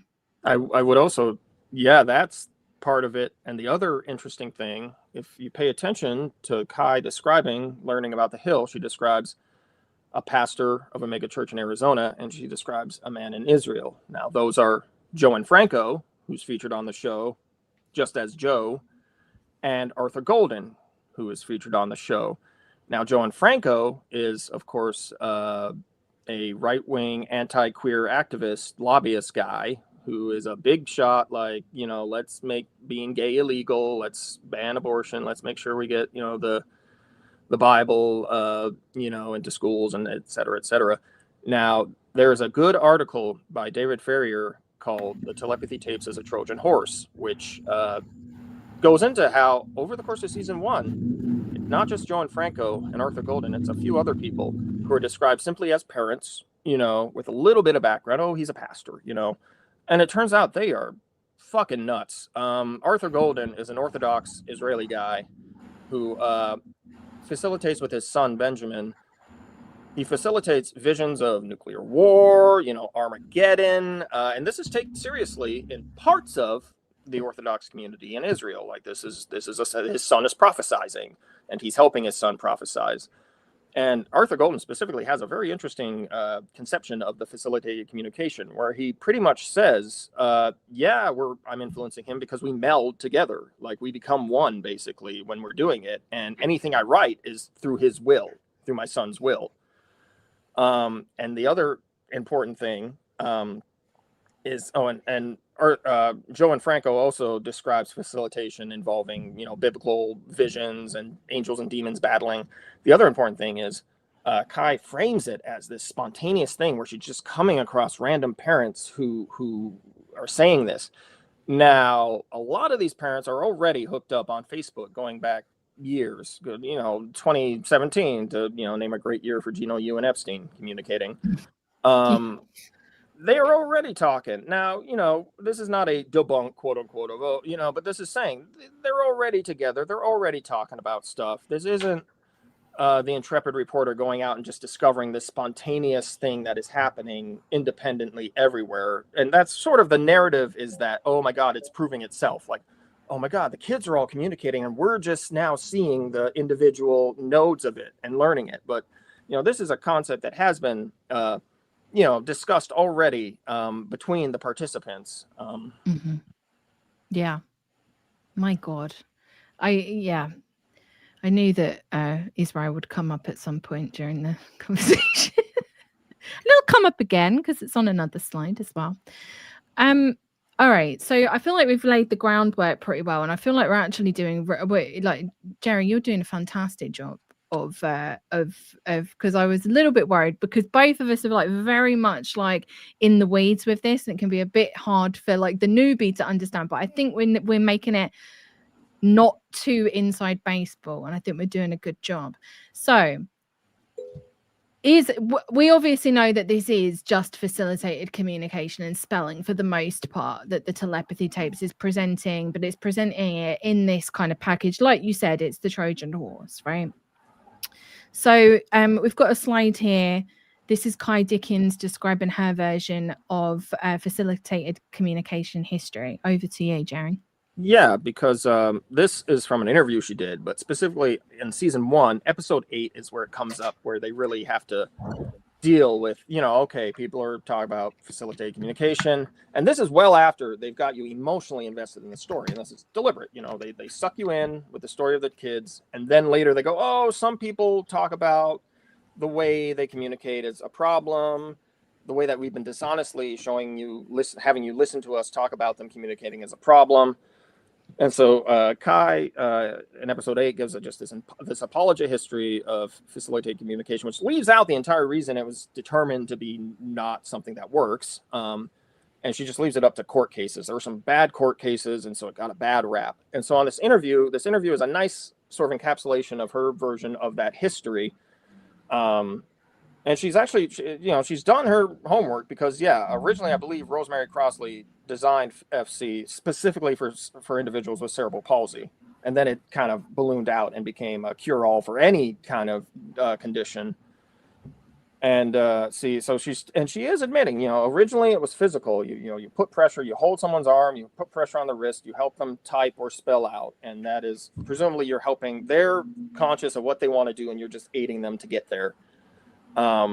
We do see her this spelling to communicate definition of apraxia, which is pretty central to their conception of autism, where it's a mind-body disconnect, you know, and you're in there, you're locked in, you know, you want to do these things, but you can't because of your body. when it took off, there were a few bad practitioners. You know, there were a few bad trainers. Because, yeah, court cases started coming out of claims of sexual abuse from family members that were being facilitated out of children. And, you know, I want to make it clear, you know, there is a minority of cases where this was borne out through other evidence, and it was a real case of sexual abuse. But there are many, many cases where it was determined these accusations are coming from the facilitator unconsciously, thinking that they're helping this person. And when we test it in court, and when we do what is called a message passing test, which we'll get into, we find out, yeah, facilitated communication doesn't actually work. And I want to point out that sometimes, because this is a thing, you know, you have the False Memory Foundation, you have Elizabeth Loftus, you do have this, which is sort of parallel and relevant to the Epstein thing. You do have in our society a lot of people who want to deny sexual abuse happens and want to create reasons why it's not actually happening. So I want to make it clear. You take these cases on their merits, and the merits of many of the facilitated cases were found to be lacking. And so Kai continues. And I kind of think it was like, oh, it can't be real because of these horrible cases. And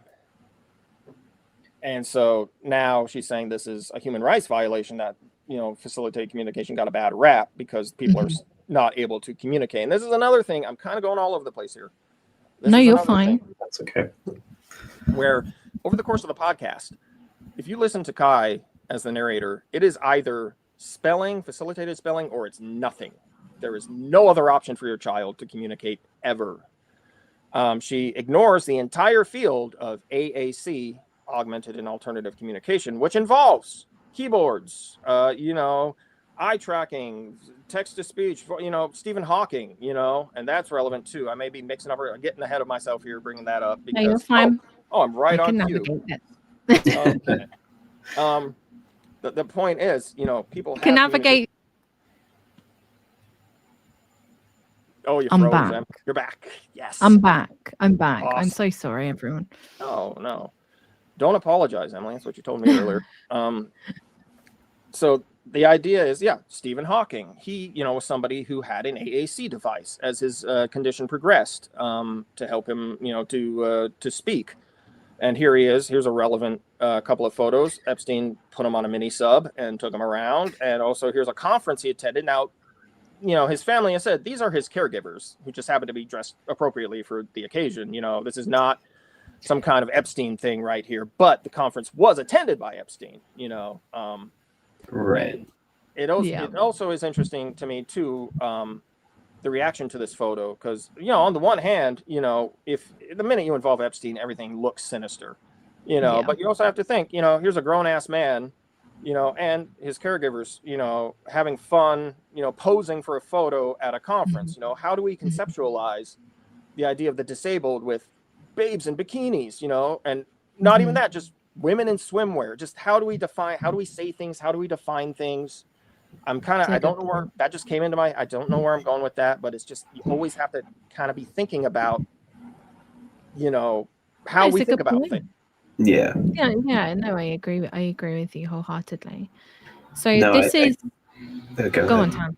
I was going to say, I think that's especially important in these cases, because usually it's other people's perceptions of how autistic or disabled individuals are. Like the Anna Stubblefield case was especially that, where it's all projections. It's all projecting onto the person, and that influences how they're talking in the facilitated communication. Absolutely. Sort of like you said, I think you said this earlier, it's a bit of a vicious loop. Yeah, it absolutely is.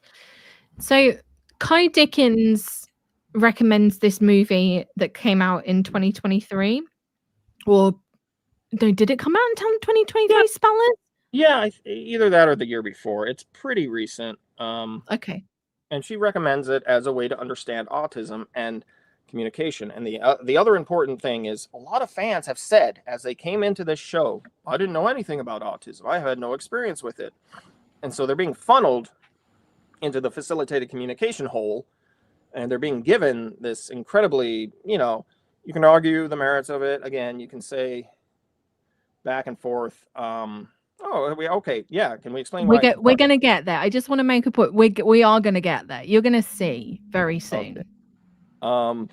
You can argue, again, you can argue back and forth. Is it valid? Is it not? But we're getting a very limited, we're going through this very small funnel to get to where Kai wants to review her listeners. That's important too. It's a podcast. It's audio. Most of the time you're not seeing stuff.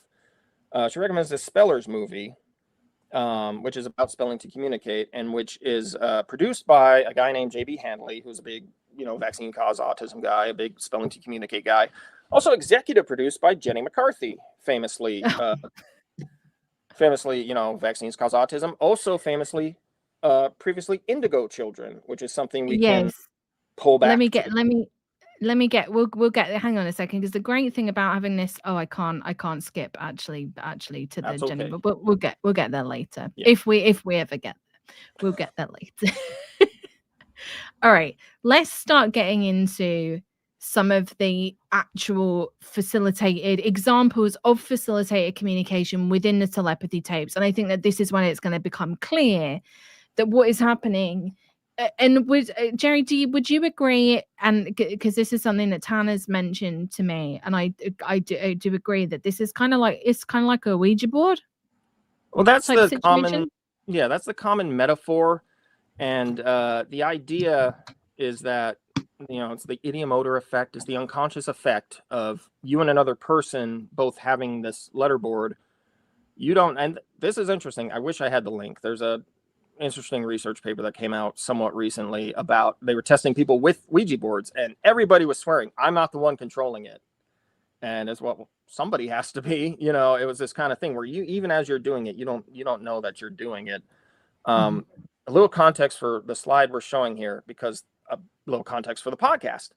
It's a podcast, it's audio, and it doesn't have a video component in season 1. What it does have is a paywalled collection of test clips that were $9.99. It's a very nominal paywall, but the point is, the majority of people who listened didn't then go on to plop down $10 and watch the clips. So they only can go by what Kai Dickens is telling them in the narration. And the other thing is I'm sorry, I'm skipping around a little bit, but she talks about, the raw footage is available on our website. In episode 1, she says that. Well, it's not raw footage. Raw footage would be hours and hours of trials and trials and trials. What it is a very small, like 40 minutes worth, maybe extending to a little longer, because there's a big chunk of Diane Powell's work also included there. Very, very tightly edited. Some of them are like 30 seconds long. Clips of like the sizzle reel. Like, we think these are examples of hits. Now, we're not giving you the misses, and we're not, because this is interesting too, because the whole deal with ESP research is you say, well, you compare, the hits and the misses versus pure chance, and you say, is there an effect there? Well, we're not doing that. We're giving you the sizzle reel, and we want you to be impressed with it if you even make it this far. So this right here is some of the oldest footage in the test library are these old clips that Powell did with Deepak Chopra for Manisha and Akil. And what's interesting here, he's typing out on a keyboard. He's supposed to be reading something from her mind. Now, one thing you'll notice, she's right there with him. There's no separation. And this is something, too, where we get into, people argue like, but Akil doesn't use facilitated communication. And to me, the definition there doesn't matter too much to me, besides the fact that in these videos, which are purporting to show telepathy, we clearly see the parental influence. It's kind of, it's a Venn diagram where, whether, this is funny too, because even setting aside the issue of the facilitated communication, the test videos as shown to us do nothing for telepathy. They really, the format of them is so poor. And, we'll get into that, and we'll get into how Kai Dickens said she made them bulletproof. And, but anyways, we're not going to show actual clips from their paywall, even though they now put it on a Dropbox, which we can also get into later. We're not going to show them that because the brand is very litigious. And on YouTube, a creator used a few seconds of one of their test clips to analyze it. This is Janice Boynton, former facilitator, somebody we could also get into, who was somebody who was a facilitator in the early 90s, had a sexual abuse case where she believed her student was spelling out sexual abuse, went to court, and from Boynton's perspective, went through some message passing tests, which we'll get into, and realized, my God, this is on me. This is not what my student was actually trying to communicate. And since then, she has written extensively about her experience with facilitated communication, and she has tracked its evolution. And together with Catherine Beals, they run the facilitatedcommunication.org website, which is like a clearinghouse of critical writing about facilitated communication and the modern forms. Point being, she put out a very, very brief clip of a clip from within the test library, and the telepathy tapes tried to DMCA her. And on YouTube, it's a fucked up system. Like, it's very fun.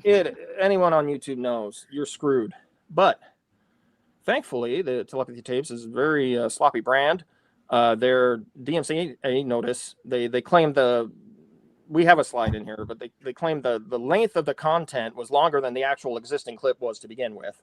I think she used about like 16 seconds or some small, fair use amount to criticize. And they tried to claim you used a whole clip, but they didn't even get the times right. It was obvious, and so she escalated with the help of a lawyer, and it goes to then the claimant has to respond, and they never did. They just her video's back up. Classic. So we're not messing with any Absolutely not. Absolutely not. So I apologize that we can't show. Well, actually, we can show one because I want to show one that's not behind a paywall.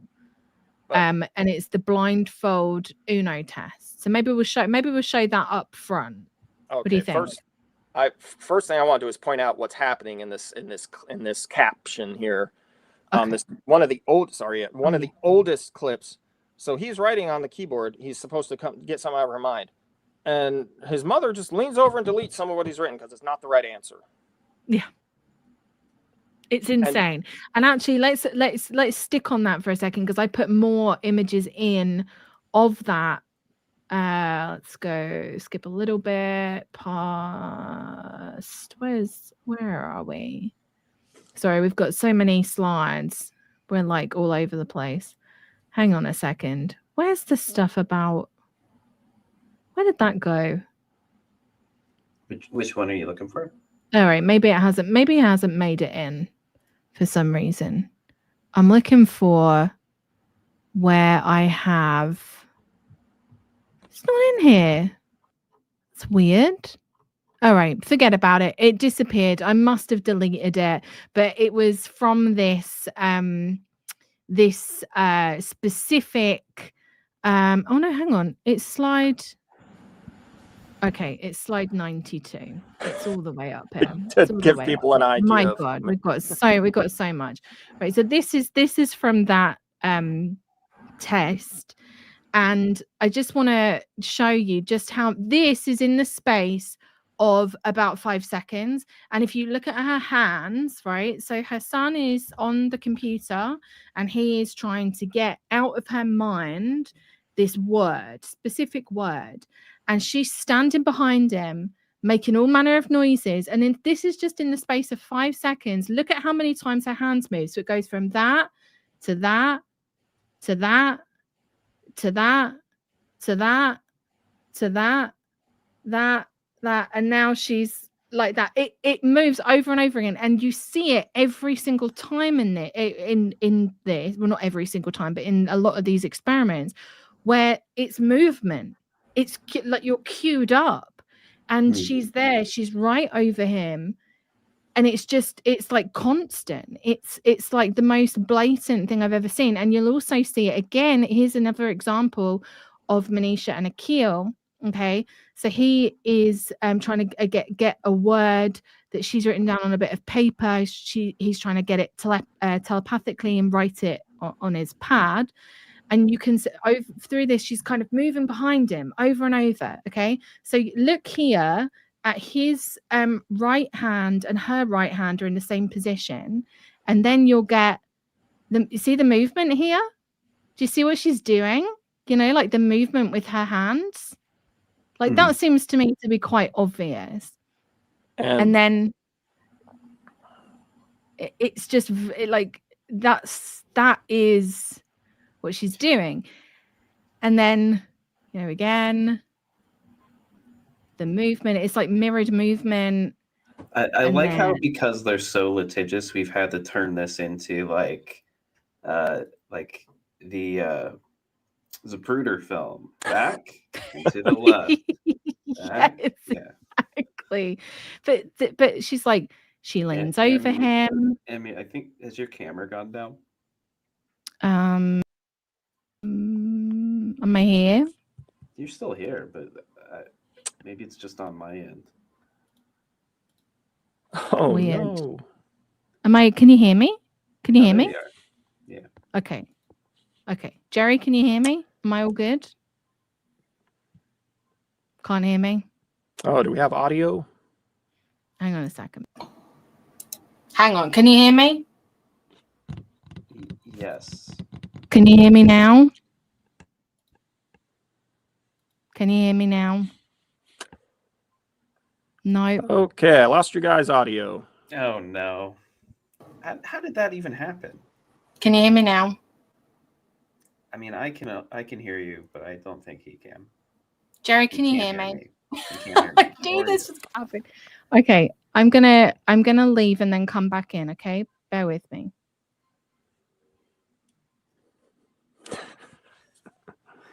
Jerry, can you hear me or no? I cannot hear Tanner either. Oh, come on. Interesting. I don't even know what would cause this.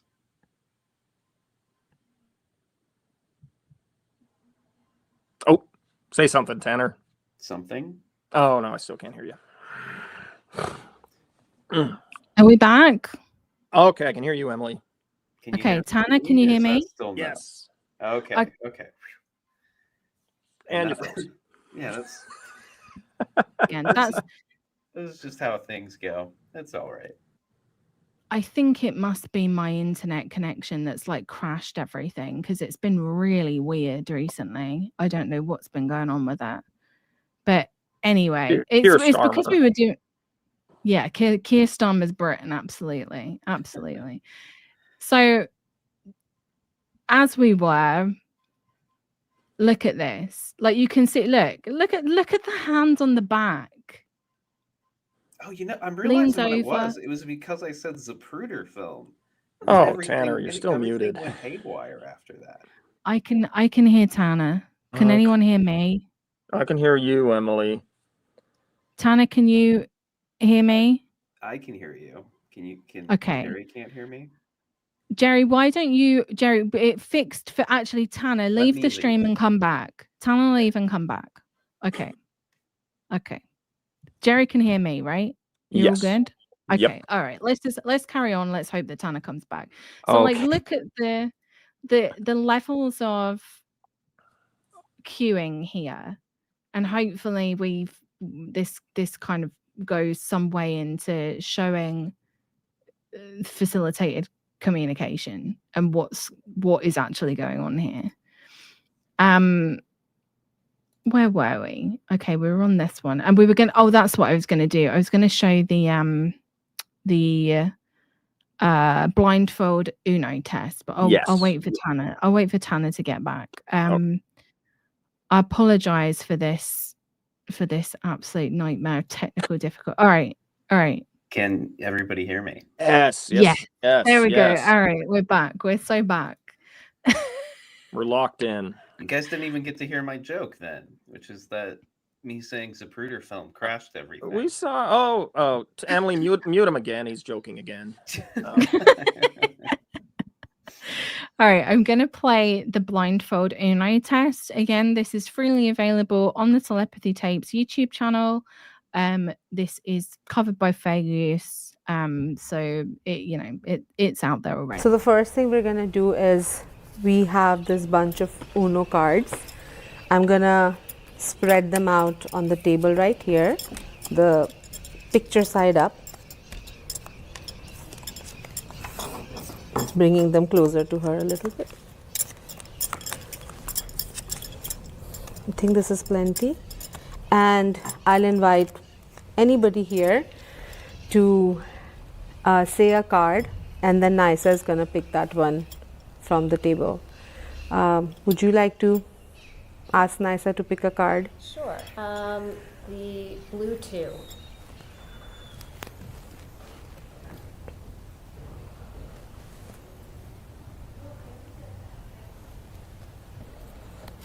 Is that the right card? It is. Good job. Okay, so I'm going to mix it up again. We dropped the card, but that's okay. And somebody else can ask. How about you? Yeah. What about, could you do 2 cards, like the green 3 and the green 6? Sure.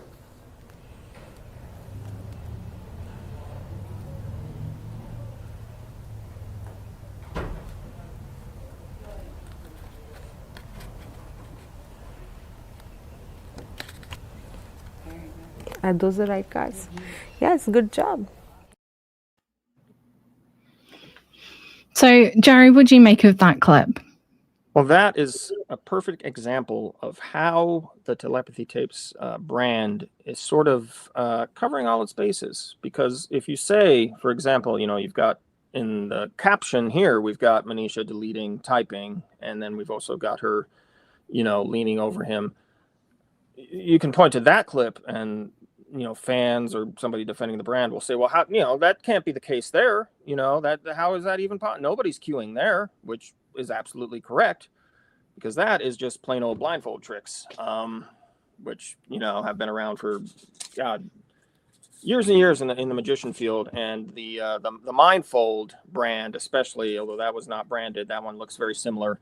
The Mindfold brand is used extensively by people claiming this mind sight. Season 2 of the Telepathy Tapes finishes with a big mind sight episode where these kids are being taught to see through a blindfold, with their third eye or what have you, with mind sight. Somebody's going to type. They don't say they use their third eye, which is correct. So thank you. But the point is, and this is, we can see how, a binary question of, is it facilitated communication or not? I mean, on the one hand, yes, it is most of the time. But even when it's not, we still see, this is plain old just trickery. This is something which has been, all over the place. I'm trying to figure out how to help get the words out here. It's not, they're covering all their bases. So if you say, there's a problem with clip 1, they go, well, that problem's not there in clip 2. And you go, well, that's a different problem. Well, that's not there in clip 3, but that's a different problem.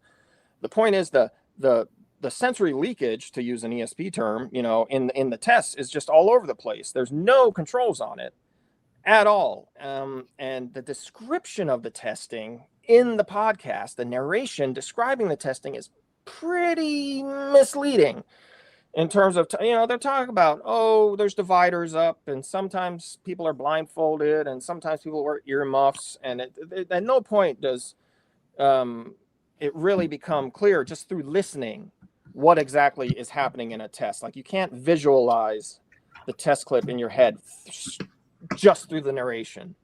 And so when you go back and actually go and watch the test clips, I think one of the next captions will be useful for this. I think, yes. So Kai Dickens, early on, she's trying to describe, she gives a little bit of hint about the spelling, the facilitated spelling. And she says, it requires the parent's presence, and it also requires the parent to, oh my God, Sarah Crosby, excellent point. Powell literally said in the emails, we need to separate the parents and the children, or else, what's the point? Yes. Oh, that is an excellent point in the chat. And this is something too that happens where Powell distances herself a little bit from the presentation later. But so in the podcast, Kai Dickens talks about, they need the parents' presence. And it starts out, she's trying to justify, she says, it starts out with a little more physicality, support, physical support. And then it tapers, because the whole idea is, well, we can lead to independent communication if we start with this. If we start with modern facilitated communication, it will lead supposedly to real independence. So she gets to a point where she says, so it evolves from, physical support to just, a hand on you to just the light brush of a single finger is enough connection, because in this case, the child has to be grounded emotionally and feel safe and connected in order to have this ability. and spill out. And Kai says this about this girl Mia when they're testing her. Oh, it evolves to just the point where her mother just has to have a light brush of a single finger on her to help her. And now clearly I've chosen these screen caps here. The child is wearing a blindfold, and yet the mother has her hand over the. Now that's something. If you're into magic, or you have to ask, why? Wait a minute. She's wearing a blindfold. What's the purpose of the hand? Well, the purpose of the hand is to guide her head back and forth, which if you watch the clip, you will see. Because this test right here is the popsicle stick test, where she's sorting different colored popsicle sticks into piles. And her mom is literally just guiding her back and forth on where to go. And the other important thing I want to bring up is the tests are all over the place as far as what they're doing. There's no there's no roster of tests they're going through. They're not saying we're going to test X, Y. They just come up almost on the fly with, well, let's have them do this. Let's have them do that. And there's no continuity in season 1 between the testing on all the different children. Now it goes back and forth on, they have different abilities or whatever, but eventually it arrives at, they're all in a psychic gestalt hive mind. So make of that what you will. So this is, she's in the podcast, she says, the mother's just got a light brush of the finger. And in reality, she's got, literally guiding the head. Yeah. Absolute insanity. Yeah, and these are some tweets from classic Charlie Weiser. Shout out Charlie. Pistol Charlie. Who makes it very clear in the popsicle test. Why don't you mention that the mother has a hand on Mia's forehead? Mia said that she could see everywhere or read the popsicle test. Therefore, the test should work if Mia's mother is also blindfolded. But they didn't do that test. And again, that's a light touch of the hand. Yeah. Literally guiding the face around. And there it is again. You can just see it very clearly. And this is back to the Zapruder film frames that we've been going through. Yeah. And this again is some tweets that I pulled from Charlie Weiser, where she says, his mother is extremely invested in their shared consciousness. She talks and gestures all over the place. Why is this happening? Why are you not controlling for that? She doesn't need to be in his line of vision if he's a telepath. And then she also goes on, and this is in the podcast episode, Kai Dickens tells a story that illustrates her self-deception. A kid knows all about Harry Potter because his sister read the books and he's telepathic. Harry Potter, the most famous fictional character in history. There's no way that a child could know about him except through telepathy. Similarly, the idea that his mom... Oh, there we go.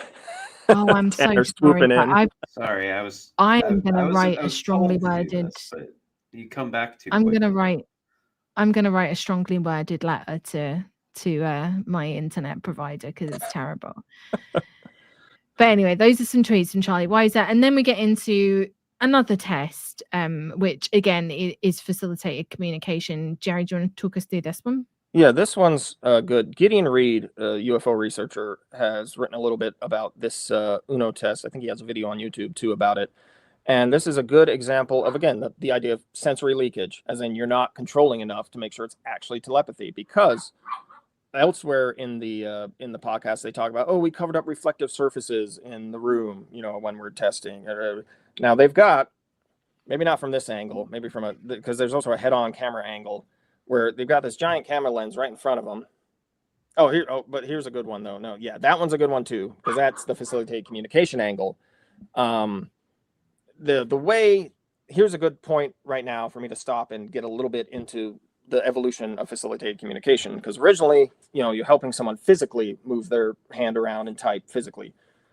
That gets a bad rap, that gets bad press. Literally, it gets debunked. But let's not actually. But so then some different types evolve where now you've withdrawn your control to the device that they're using. Instead of holding on to them, you're holding on to the device. And again, just holding up a random book because a $50 plastic spelling board was outrageous to me. If you're holding up the book and they want, see if you can see that's a crab there. It's one of the old Time Life Nature books. And you know that they want to hit crab. Now you think they want to hit crab. You don't. This gets into it a little bit. If their hand's going for it, you're just you're just going right there. You're helping them, you know, and you may even think, if you even notice you're doing that, you may think of it that way. Well, they're picking crab, so I'm helping them get there.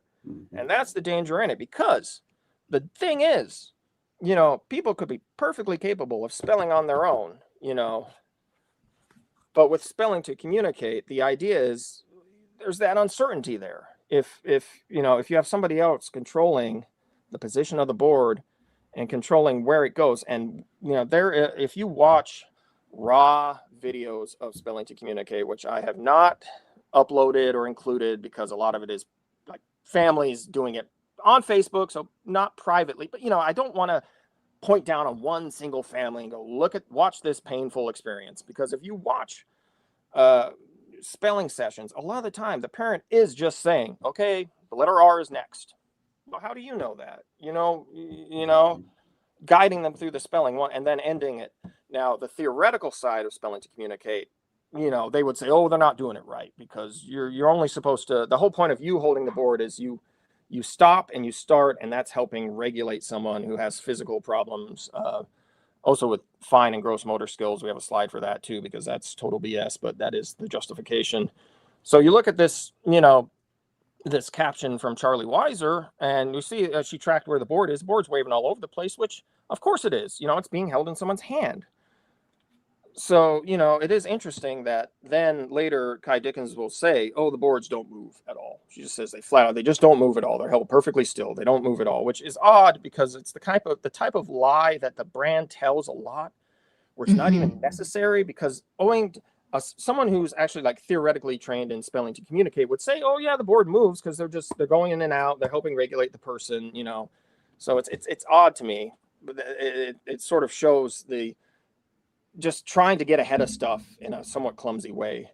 But there's so not only, you know, we have the facilitated communication issue, we also have the fact that we can literally at some points we can see him looking right at the camera as the card is held up behind him. Now, this is not dogs are going crazy in the dogs back. going crazy. This is you can bring them on stream. No, she's chasing the cat. I'm sorry. This is not like to say it as a debunk. Like, I know he looked at the camera and he saw the card, but this is to say this is the type of thing you control for in ESP experiments. That's what I want to make really clear too. When we're speculating on what we see in the videos, like, we're not saying 100% certainty, unless it's like Manisha deleting stuff, you know, right in front of the camera. But we're saying, you know, this is stuff you need to control for, and you do control for in a general ESP experiment. You're doing a great job.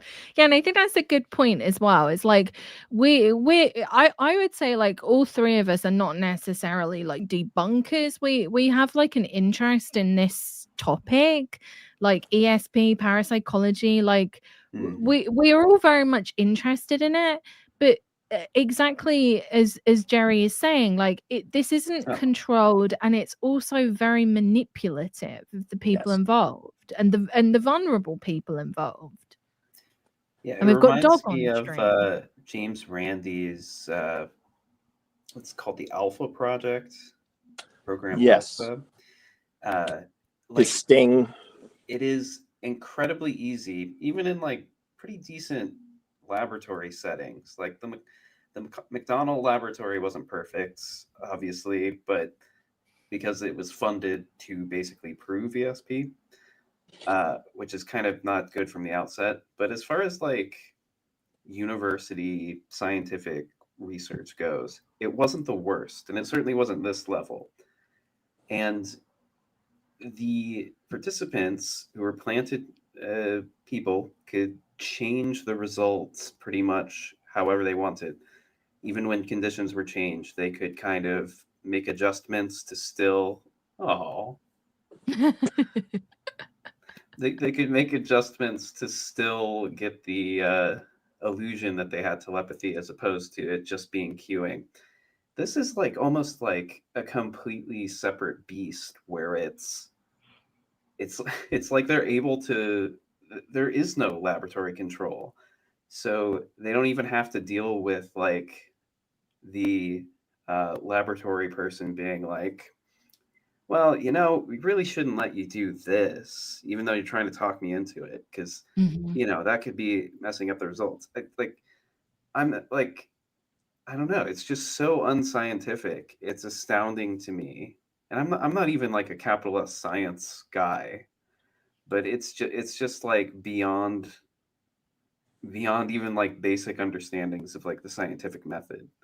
You know what I mean? And what I really want to add there is, this is a video with, Powell.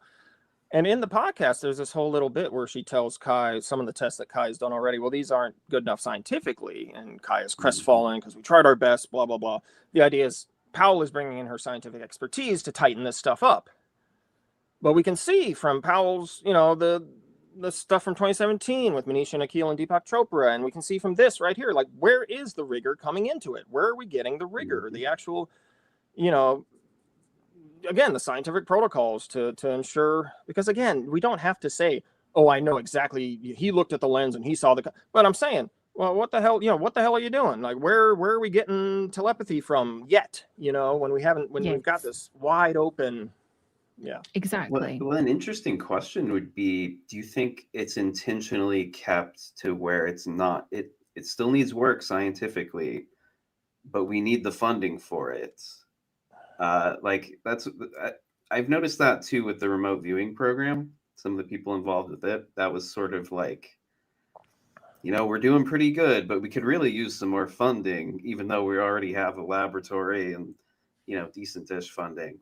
It's sort of like perpetually trying to keep money flowing in.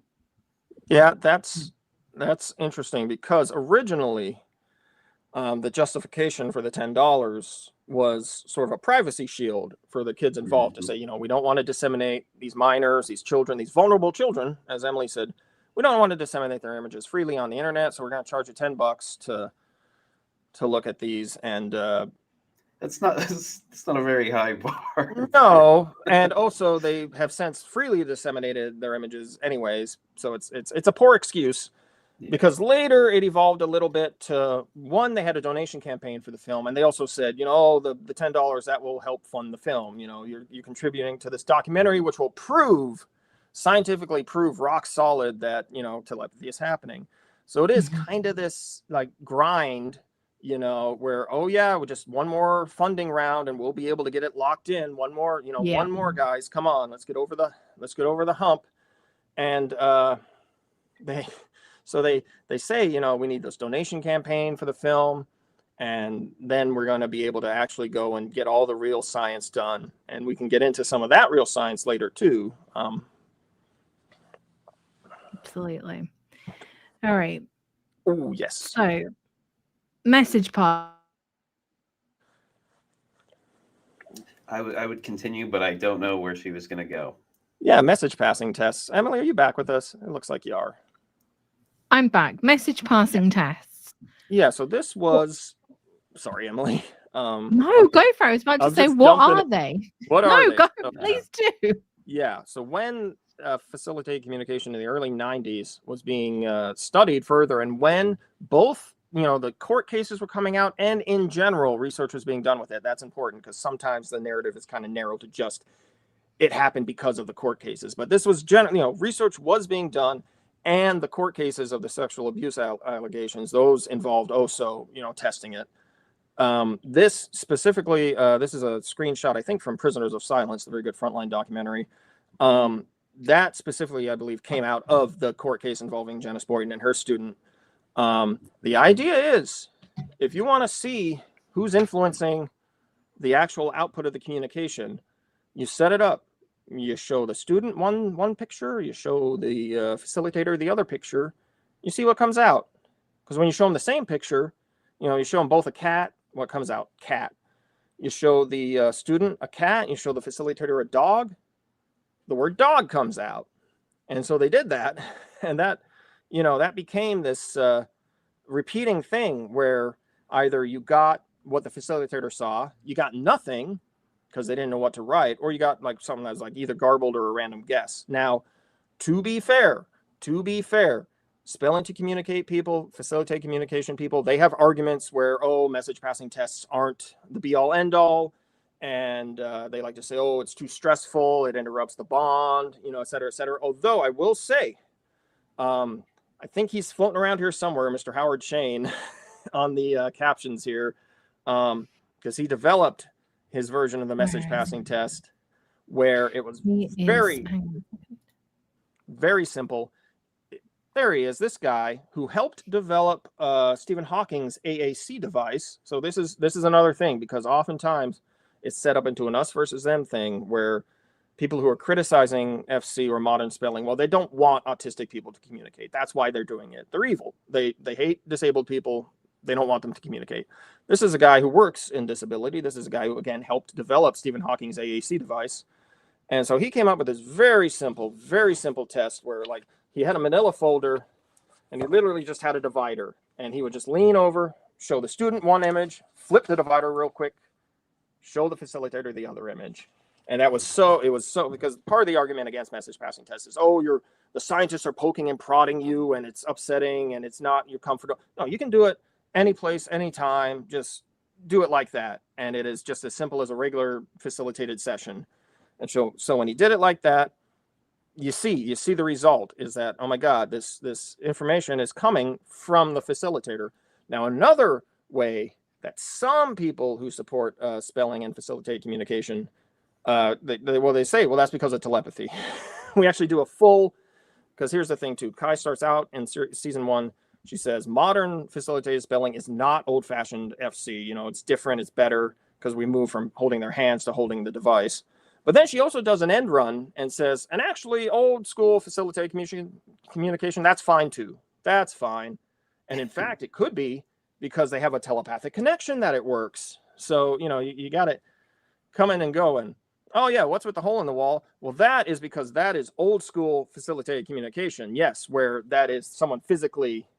And so you will see in that example, the kid's looking at what looks like a cat and the facilitator is looking at a dog. So the facilitator is making sure to help guide them to write out dog, because they think that they're helping the child write out what is there.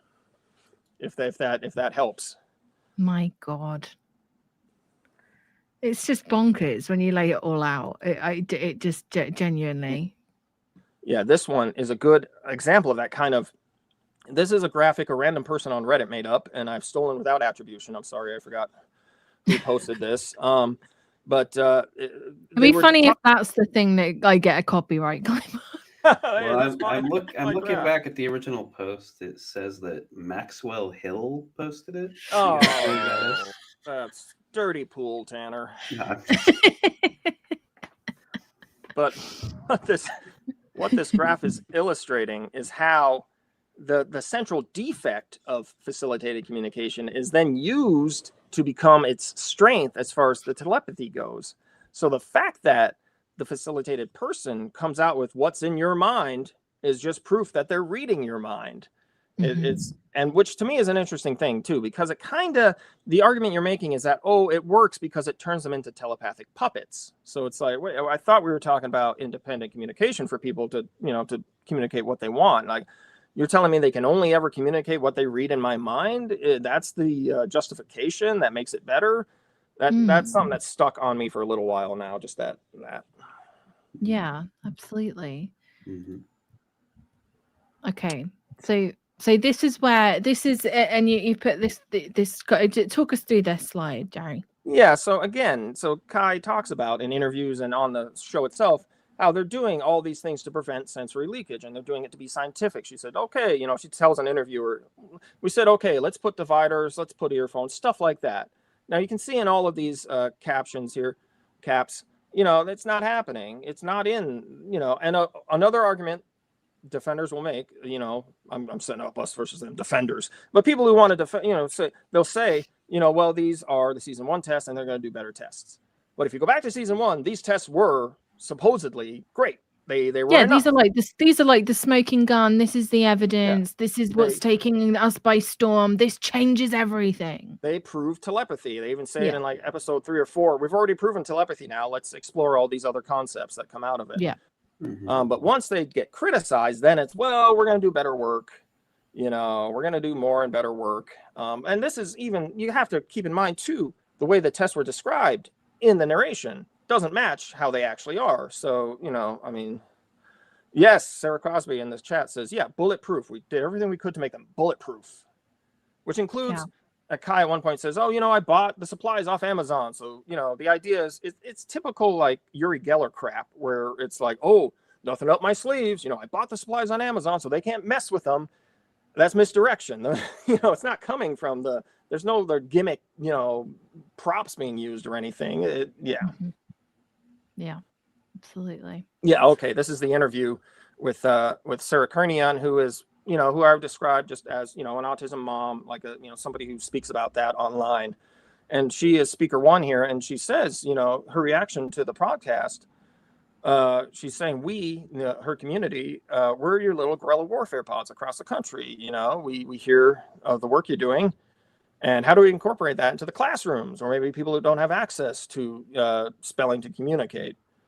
And see, Kai here, speaker two, is saying there's going to be a huge transformation, and because ASHA is still digging in their heels. Now, ASHA, the American Speech, Language, and Hearing Association, is this big, you know, group that, you know, puts out a statement saying they facilitate communication. They don't support it. They don't support spelling to communicate. They don't support any kind of facilitated spelling.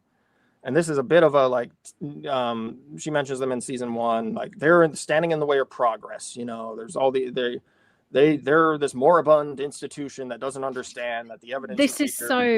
This is so typical of people like that. It reminds me very much of like a Graham Hancock being like, the archaeologists. Yeah. They don't understand. They're standing in the way. It's just constant with these people. And Kai is actually, at least once online, she has posted about supporting a facilitated communication bill.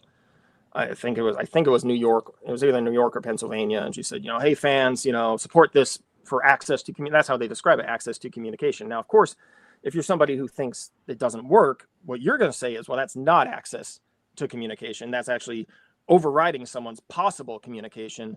And again, because you're not, and I want to make it clear, it's easy for me to sit here and say, you know, there's AAC options, you know, there's options. Well, a lot of these parents say they've tried everything.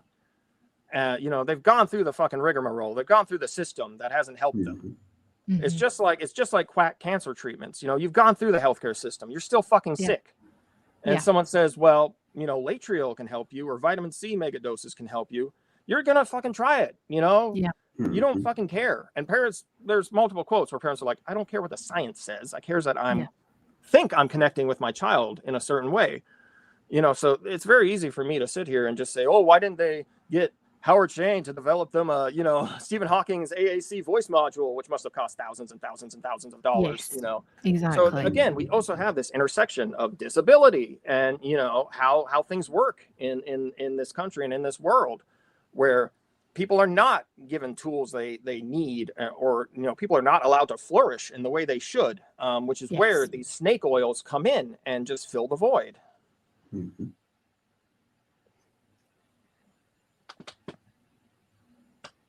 Oh, sorry, I didn't realize she was frozen, or I would have said something. I'm back. Oh, wow. Oh my God. The most cursed stream. I know. Well, do you know what? I feel like even with technical difficulties, we've done a bloody good job. Well, you mostly. Okay, what's this slide? Oh, okay. Yeah, this is good. This is again, somebody on Reddit posting on the Telepathy Tapes subreddit, Diane Powell doing an interview, and this person on Reddit saying this is infuriating. I went through and listened to what she said, because Kai claims this also, and so does Powell. Oh, the tablet or the spelling board doesn't move at all. The therapist is not moving the device. And this person specifically goes to the specific video they're watching, which is older research Powell did with an individual named Haley. And they say, well, the board's moving. You know, you can argue whether that's a problem or not, but you can't just say, oh, the board's not moving, you know, which is why it's this odd thing to claim. You know, you want to get ahead of criticism. Absolutely. So you're just going to make a statement that's just, it doesn't line up. And most of the time it's going to work because most people aren't going to go back and actually dig through this freaking video, find the clip, look at, you know, especially if it's, you know, the season 1 clips that were paywalled maybe something else. I'm saying a lot. We'll get to that later, but I do have a question from Rejected Religion about the hill. Yeah. The stories about the hill, did it come from the parents? Were they suggesting the term to the children? You know, I can't say. I can't say. What I can say is that the idea of the hill being the spontaneous thing that all of these parents were learning independently from their children, I don't think is tenable. When you've got Kai saying it comes from, oh, I heard it from Joan Franco, who I'm not going to refer to as Joan Franco. I heard it from Arthur Golden, who I'm not going to describe what his whole deal is, you know.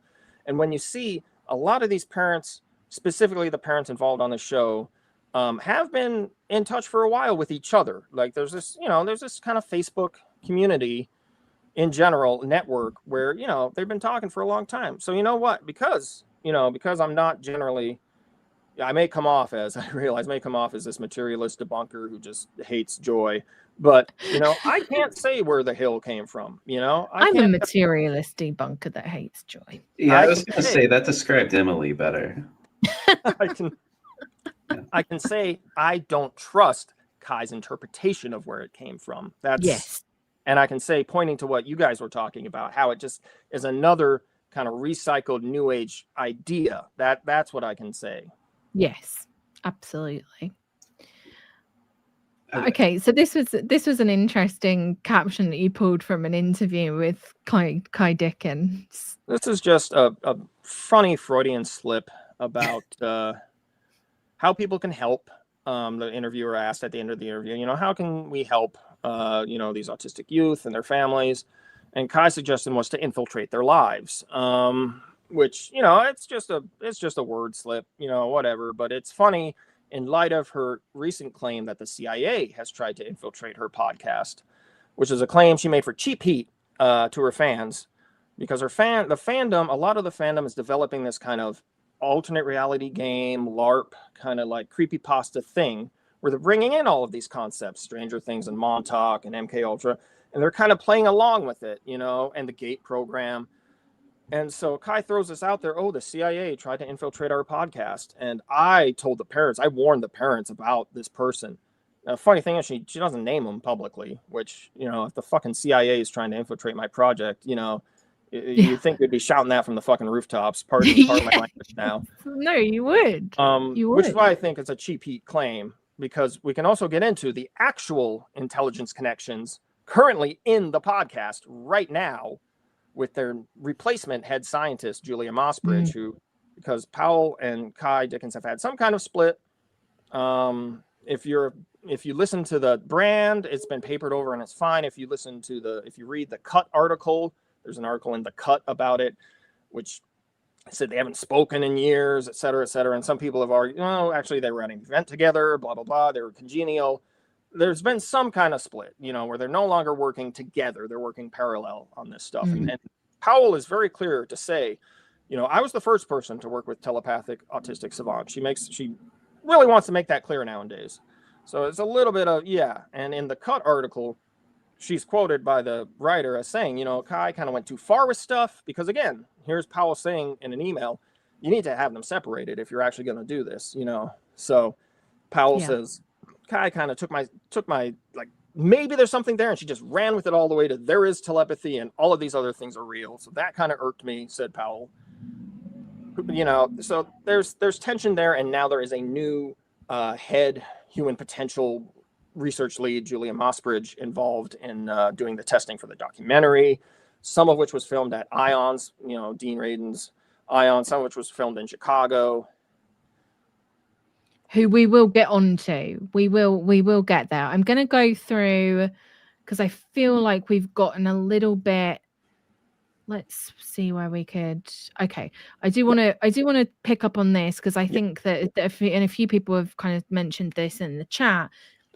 This is very similar to things that Andrea Puharich was doing with his Space Kids. And I do want to point people to friend of the show, Reed's article on Tanner Substack called The Children's Crusade, which is about Belita Adair. Belita Adair? Is that a correct pronunciation? Right. Who was one of Puharich's Space Kids. And This is a quote from Reed's article. So Reed wrote, according to Puharich, shortly after Geller's, this is Uri Geller, Geller's English TV appearances, children around the world began manifesting their own psychic powers. Some parents reached out to him for advice, confused and concerned for their children's well-being. Others, Puharich sought out through his own channels. And he kind of gathered these children in his house. What was his house called, Tanner? The one in New York. Yeah, the one that burned down. Didn't it burn down? Yeah. It's like something to do with like a chicken or something.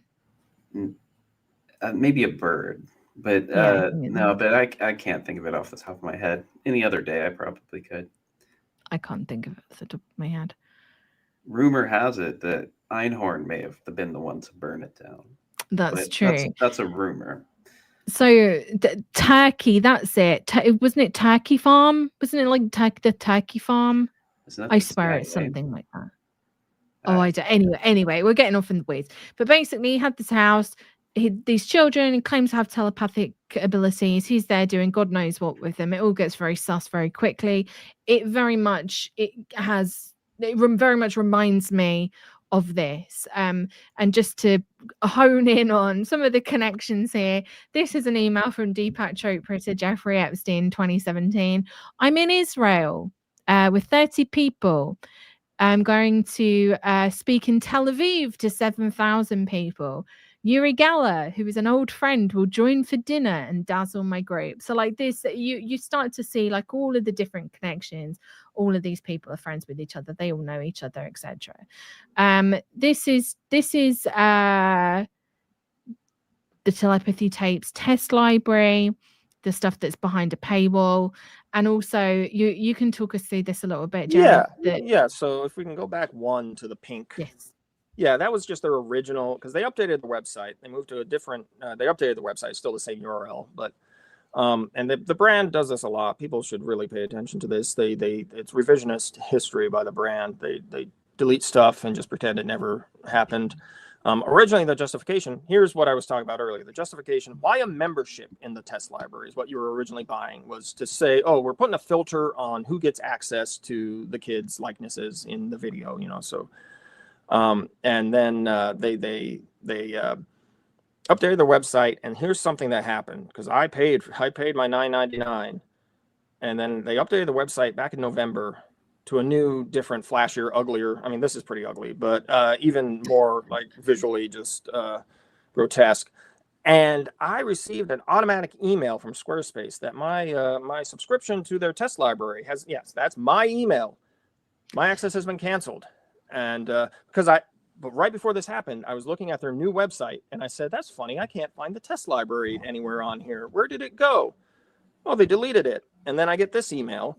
And then if we can go to that Reddit caption, that one, people start saying online, my access has been canceled. What the hell happened here? I thought I bought lifetime access to these test clips. And I'm going to lay it just right out. I think they wanted to just delete the season 1 test library because it had served its purpose at that time, and they were moving on to more they were going to do more tests. I think they just wanted to gank it and just, forget about it. But then if we can go, sorry to make you jump around, Emily, if we can go that You're fine. Yeah, this one, after this outcry of people saying what the hell is going on, now they send out an email saying, dear friends and Telepathy Test Library supporters, and this is their brand's house style, by the way, is this saccharine, condescending. To me, it just sets my hackles up because, again, I hate joy, and I'm just a No, it's the same. There's a specific person that always writes tweets like friends, and I'm like, oh. Yeah, it's Uri Geller. That's what you're thinking. No. Oh no, when he's showing Mitch Horowitz, if we're naming names. Friends, we must. Yeah, I mean. Ironically, Geller tweeting like that is he's usually requesting for what has been going on all of today. Oh, is President Trump, please attack Iran. Friends, we must bomb Iran. We must envelop the world in nuclear hellfire. Please, I beg you, for love. This email they sent out, we want to thank you all by lifetime access. Your belief in sport have laid the foundation for this project to flourish. Many of you received an unexpected notice that your access to the library had been revoked. We're so sorry for the confusion and frustration this has caused. This was an unintended technical error that occurred during our transition to the new website. The original library page was never meant to be taken down, and rest assured your lifetime access will always be honored. And so now they threw all the test videos into a Dropbox link, which is now anybody with the link can just look at the videos. And you can expect all future updates to appear. Now, I think, this is just me being a conspiracy theorist, I think what happened was they didn't plan on that automatic Squarespace email from everybody who had paid, paid for the test library. They didn't think that email nobody knew that email would go out automatically because of the revocation. You know what I'm saying? I think they got caught with their pants down, and then they had to jump to this because also there's another slide here with some upload dates, which I think is, yes.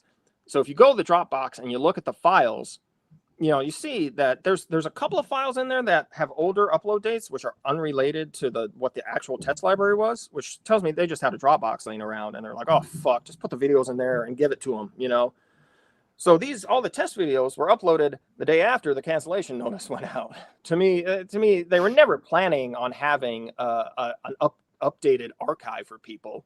They were just going to cut it and just say, just forget about that. Just don't, Probably for the reasons that we've laid out. Yes. And again, it has become this thing where when people critique the season 1 test, they say, well, we're doing new testing. So yeah, can we just get behind us? And Kai even has said a couple times now, I'm tired of testing. Can we just get done with testing? It's almost like weaponized incompetence where you just fail badly enough for long enough and you want people to just throw their hands up and go, okay, fine, just, do what you will. Absolutely. And so then people were very frustrated about this on Reddit. Yeah. And then here's here's somebody else responding to criticism of the season 1 test videos, because on the Telepathy Tapes subreddits, there's 2 of them. There's one Telepathy Tapes, and then there's the Telepathy Tapes.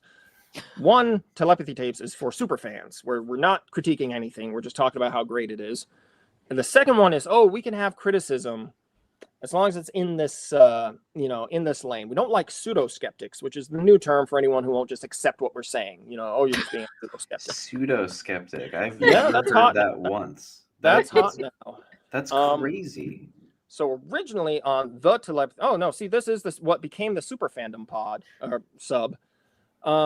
Originally, people were posting the actual clips and saying, look at this. This is nothing like what was described in the podcast. This is nothing. There's no telepathy. You can't even, I'm not even saying you can't even get to the possibility of telepathy until you tighten this up and actually give us something more rigorous.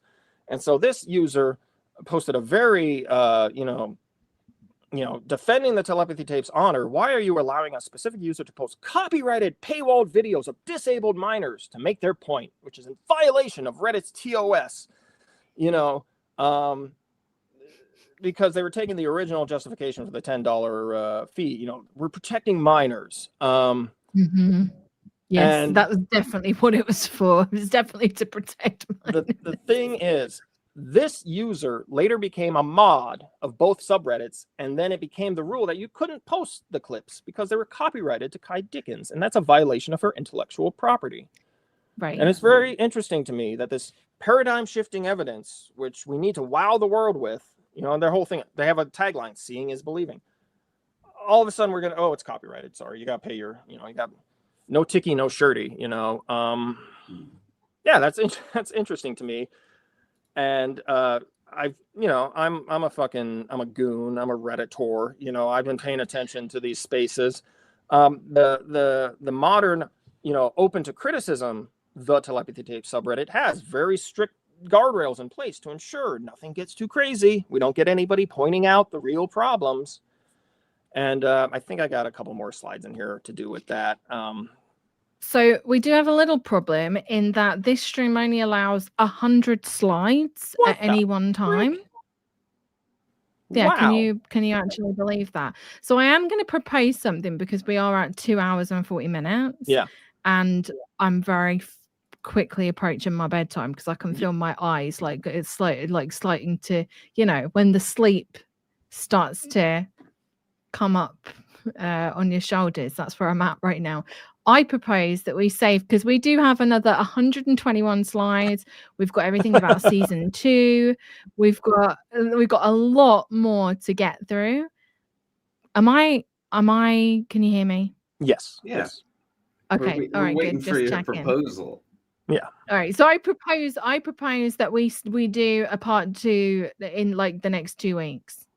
Yes. Or a date that we can manage it, and we go through the remainder, everything with season 2 and the future plans with the documentary, because otherwise we'll be here for another 2.5 hours. Yes, and it's your. And I don't want anyone to run out of steam. Well, and I would just like to put on record that I predicted that with the number of slides, this would become Aristasia. Like the spiritual sequel to the Aristasia. Oh God! stream. Yes, 4 hours. Yeah, but He did no, say that. I think that'll be good. Plus, I don't know, like Jerry, you've done amazing work, just cataloging this good. stuff. There are people who have been, people are paying attention. There's a lot of people, people DM me with, hey, did you see this? Hey, look at this. Pay attention to this. I'm an ankle biter, online. I'm just a little rat terrier that, I'm sorry. Than that. I'm sorry. It's absolutely more than that. You've presented this whole show tonight, basically. You, with all of your research into this, you're absolutely not an ankle biter. I'll accept that. Thank you. But I guess I also want to say that, this is like a grassroots kind of, or, it's an interconnected web, of, there. And again, like you have different, we should probably throw some articles up too, like, say John Lonnie's work, the David Ferrier article, the work by Janice Morton and Catherine Beals on facilitatedcommunication.org, Gideon Reed's analysis. There's so many different disparate bits, and when you just collect them together, you start to see, that to me, it would be the absolutely. Yeah. And what I'll do, actually, that's actually jogging my memory, because I was going to do this, is put a sources document in the description of this video, and I'll do it in a pinned comment as well. I'll try and do that tomorrow, of all of these articles and where you can go to read more of this, and all of the, like you say, Jerry, all of the other people that have been following this, because it is really like a big community of people who have seen the issues with this. Because when this first came out, there was and like we were talking about this, Jerry, that like a lot of people are very credulous, right? People that don't really know much about this. So the immediate thing that you're like, oh, it's a popular podcast. Oh, this is interesting. And like this, like the history, the people that are involved in this, you're not going to know that straight off the bat unless you're kind of like in the weeds of it, like us three are. Like paying attention to you it. too. But Tanner, you're down in the weeds of this as well, I'm afraid. I wanted to you're say, not getting out the weeds to viewers, this will be in the sources document, I think. But there's an article on Substack by an account called Esoteric Ho. Yes. That I think will serve as like a good transition from this half to what will be in the next half. And it's also just a great read. That's probably, besides just going through Jerry's Twitter feed, that's probably my favorite article that I've seen. Because, well, frankly, your Twitter feed is a wonderful resource for this stuff. Okay. Thank you. Absolutely. You and me, we're still there. We're still on that. We're still calling it Twitter too. Oh, I mean, I'm not going to call it X. No, definitely Twitter.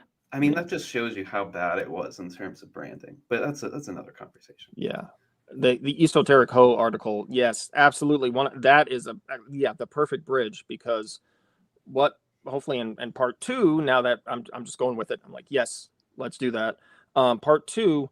The Julian Mossbridge stuff, the NatSec blob, and the AI stuff, and how again, like I think I want to say, the idea the brand said, oh, we'll protect these families, and then they fed them we're protecting them from psyops, because fans said, you know, I'm worried about psyops, I'm worried about MK Ultra, Montauk, Stranger Things.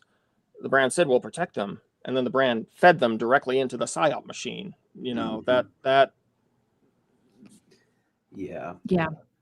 It's like we're closing the Epstein network, and we're opening up an entirely new intelligence network. Yeah. Which is Although the you know, a lot of the AI stuff is coming right from the Gino Yu, and I mean, we didn't even get into, like, you know, David Hansen and Ben Gertzel, what those guys have going on. And so yeah, it's, again, we're still interconnected. I hope viewers have gotten enough out of this, and I hope that everybody's okay with waiting for us to pick it up again, feeling that we're gonna, you know, bring some illumination to it, or help, you know, put some things together. Absolutely. And I could that was perfect timing. Am I back? You're back. Yeah. Okay. I was going to say, we're going to do it like this. I'm not going to let this be like, oh, we're going to do it, and we'll never do it, or is in like 3 months. I'm talking like either next week or the week after. Whenever schedules allow, we will be back with part 2 of this, because we've got it all prepared. Well, Jerry's got it all prepared, because Mr. 145 slides, and then I added about 65 myself. Oh. Can you get quantum fiber installed in the meantime, Emily, from your location? I need to sort something out with this internet connection. It's absolutely fucking atrocious. It's so bad. And I work on like a remote computer on my computer as well. It's like I have to like log in and use a remote computer, and it is so laggy. It's unbelievable. It's really fun to deal with. So happy days. All right. Well, let's leave it there for this evening. Thank you again. Jerry, is there anything that you want to plug? My resort getaway, which starts at $4,999. Get in early. Meals not included. Lodging not included. Yeah, we're gonna come, and we're all gonna learn our blinded vision. I'm just going to spoil for viewers. I was going to do a freaking blindside demonstration, but we'll save that for part 2, because that's also part of the whole thing. Is anybody can do it. Wink, wink. You know, it's that's something to look forward to for part 2. I would just plug again that article Tanner Boyle mentioned by Esoteric Ho. I would plug all of the source articles that we're going to collect. I would just ask people to just look at what has been collected already, and think about how this is a big deal too, because you know this is a brand. The Telepathy Tapes is a brand. How do brands interface with the public? What do they try to get across? What do they not want to get across? How does a brand act when it runs into friction? You know, this brand deletes fan comments, you know, deletes old shit, tries to get rid of old shit, gives you answers that aren't really matching up with what happened, which we'll definitely get into in part 2, because there's a whole freaking thing there. And I honestly, if something comes along and blows up and steals our thunder, I'm gonna be so fucking happy. The sooner this type of shit can get out there and get, you know, have people looking and thinking about it. I want to tie it back, because a lot of fans coming in said, oh, I didn't know anything about autism. And a lot of fans coming in are interested in New Age stuff, but don't actually know specific history, to the point where Kai Dickens mentions Uri Geller at one point, and she says, who, by the way, was not actually known as a magician, which is a really weird, again, a weird, pointless lie that doesn't actually, it's like she's trying to make people say he's actually trustworthy. He's actually trustworthy is what she's trying to say. But people who actually defend Uri Geller and believe he has legit powers, they say, oh yeah, he's a magician who has legit powers. Like it's this weird disconnection. And a lot of people, fans, are coming into this not even knowing that background, and just being presented a very, you know, just inaccurate and sloppy version. But yeah, it's I guess that's a good place for me to kind of put things in a circle there. Yeah. I want to plug Jerry Coe's paperbacks of the I was gonna gods, do that. as well as the Jerry Coe YouTube channel, which basically archives a lot of old, fringe VHS goodness. Old paranormal docs. Yeah. Yeah, and thrillers. It's just none of my own videos. It's all Fury is busy helping me. So God help them then. His nose is bleeding like 11 right now. Probably. Yeah. Yeah, it's not none of my own videos. It's all just, again, an old archive of classic, like Sun Classic type pictures and old paranormal documentaries leading up to about 2025 is my cutoff. I say, 20 years, and whatever's either public domain or, a lot of people, you upload something and it's, somebody owns the rights, but they're okay. If you're putting it up for free, they're okay with it. So I'm like, God bless you, because it's just about putting stuff out there and letting people see it. Which is the same idea with the blog, even though I've slowed down a lot in terms of reviews. But the idea is just, taking out random. I mean, we could even grab The Coming of Seth here, and, old bits of paranormal history, which have been sort of, it's not that they've been overlooked, but it's within the gestalt of, what we describe as the paranormal, it's picking out individual parts of that and sort of seeing the texture there that may get lost over time or sort of be scrubbed over, or in the case of Kai Dickens, be completely turned around and upside down, from what it actually was. Absolutely. Yeah. Fans of my channel will be big fans of Jerry's blog. Absolutely. And if you're not already subscribed to Getting Spooked, what the hell are you doing? We're not just going to do a circle. Circle jerk. Yeah. Circle jerk. All right. Well, thank you both for joining me. And we will absolutely pick this up in the next 1 to 2 weeks maximum.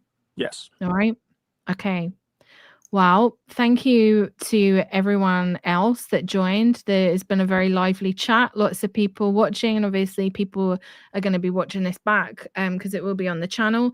That's a good point, actually. If you've got like questions and stuff that you think can be picked up in the second part, put them in the comments of the video, because it will go as soon as this live stream finishes. It will go up as a video. So just drop any questions or anything in the comments, and then we can pick it all up on the next stream. And yeah, that is it. Thank you for joining us, and we will see you in the next one.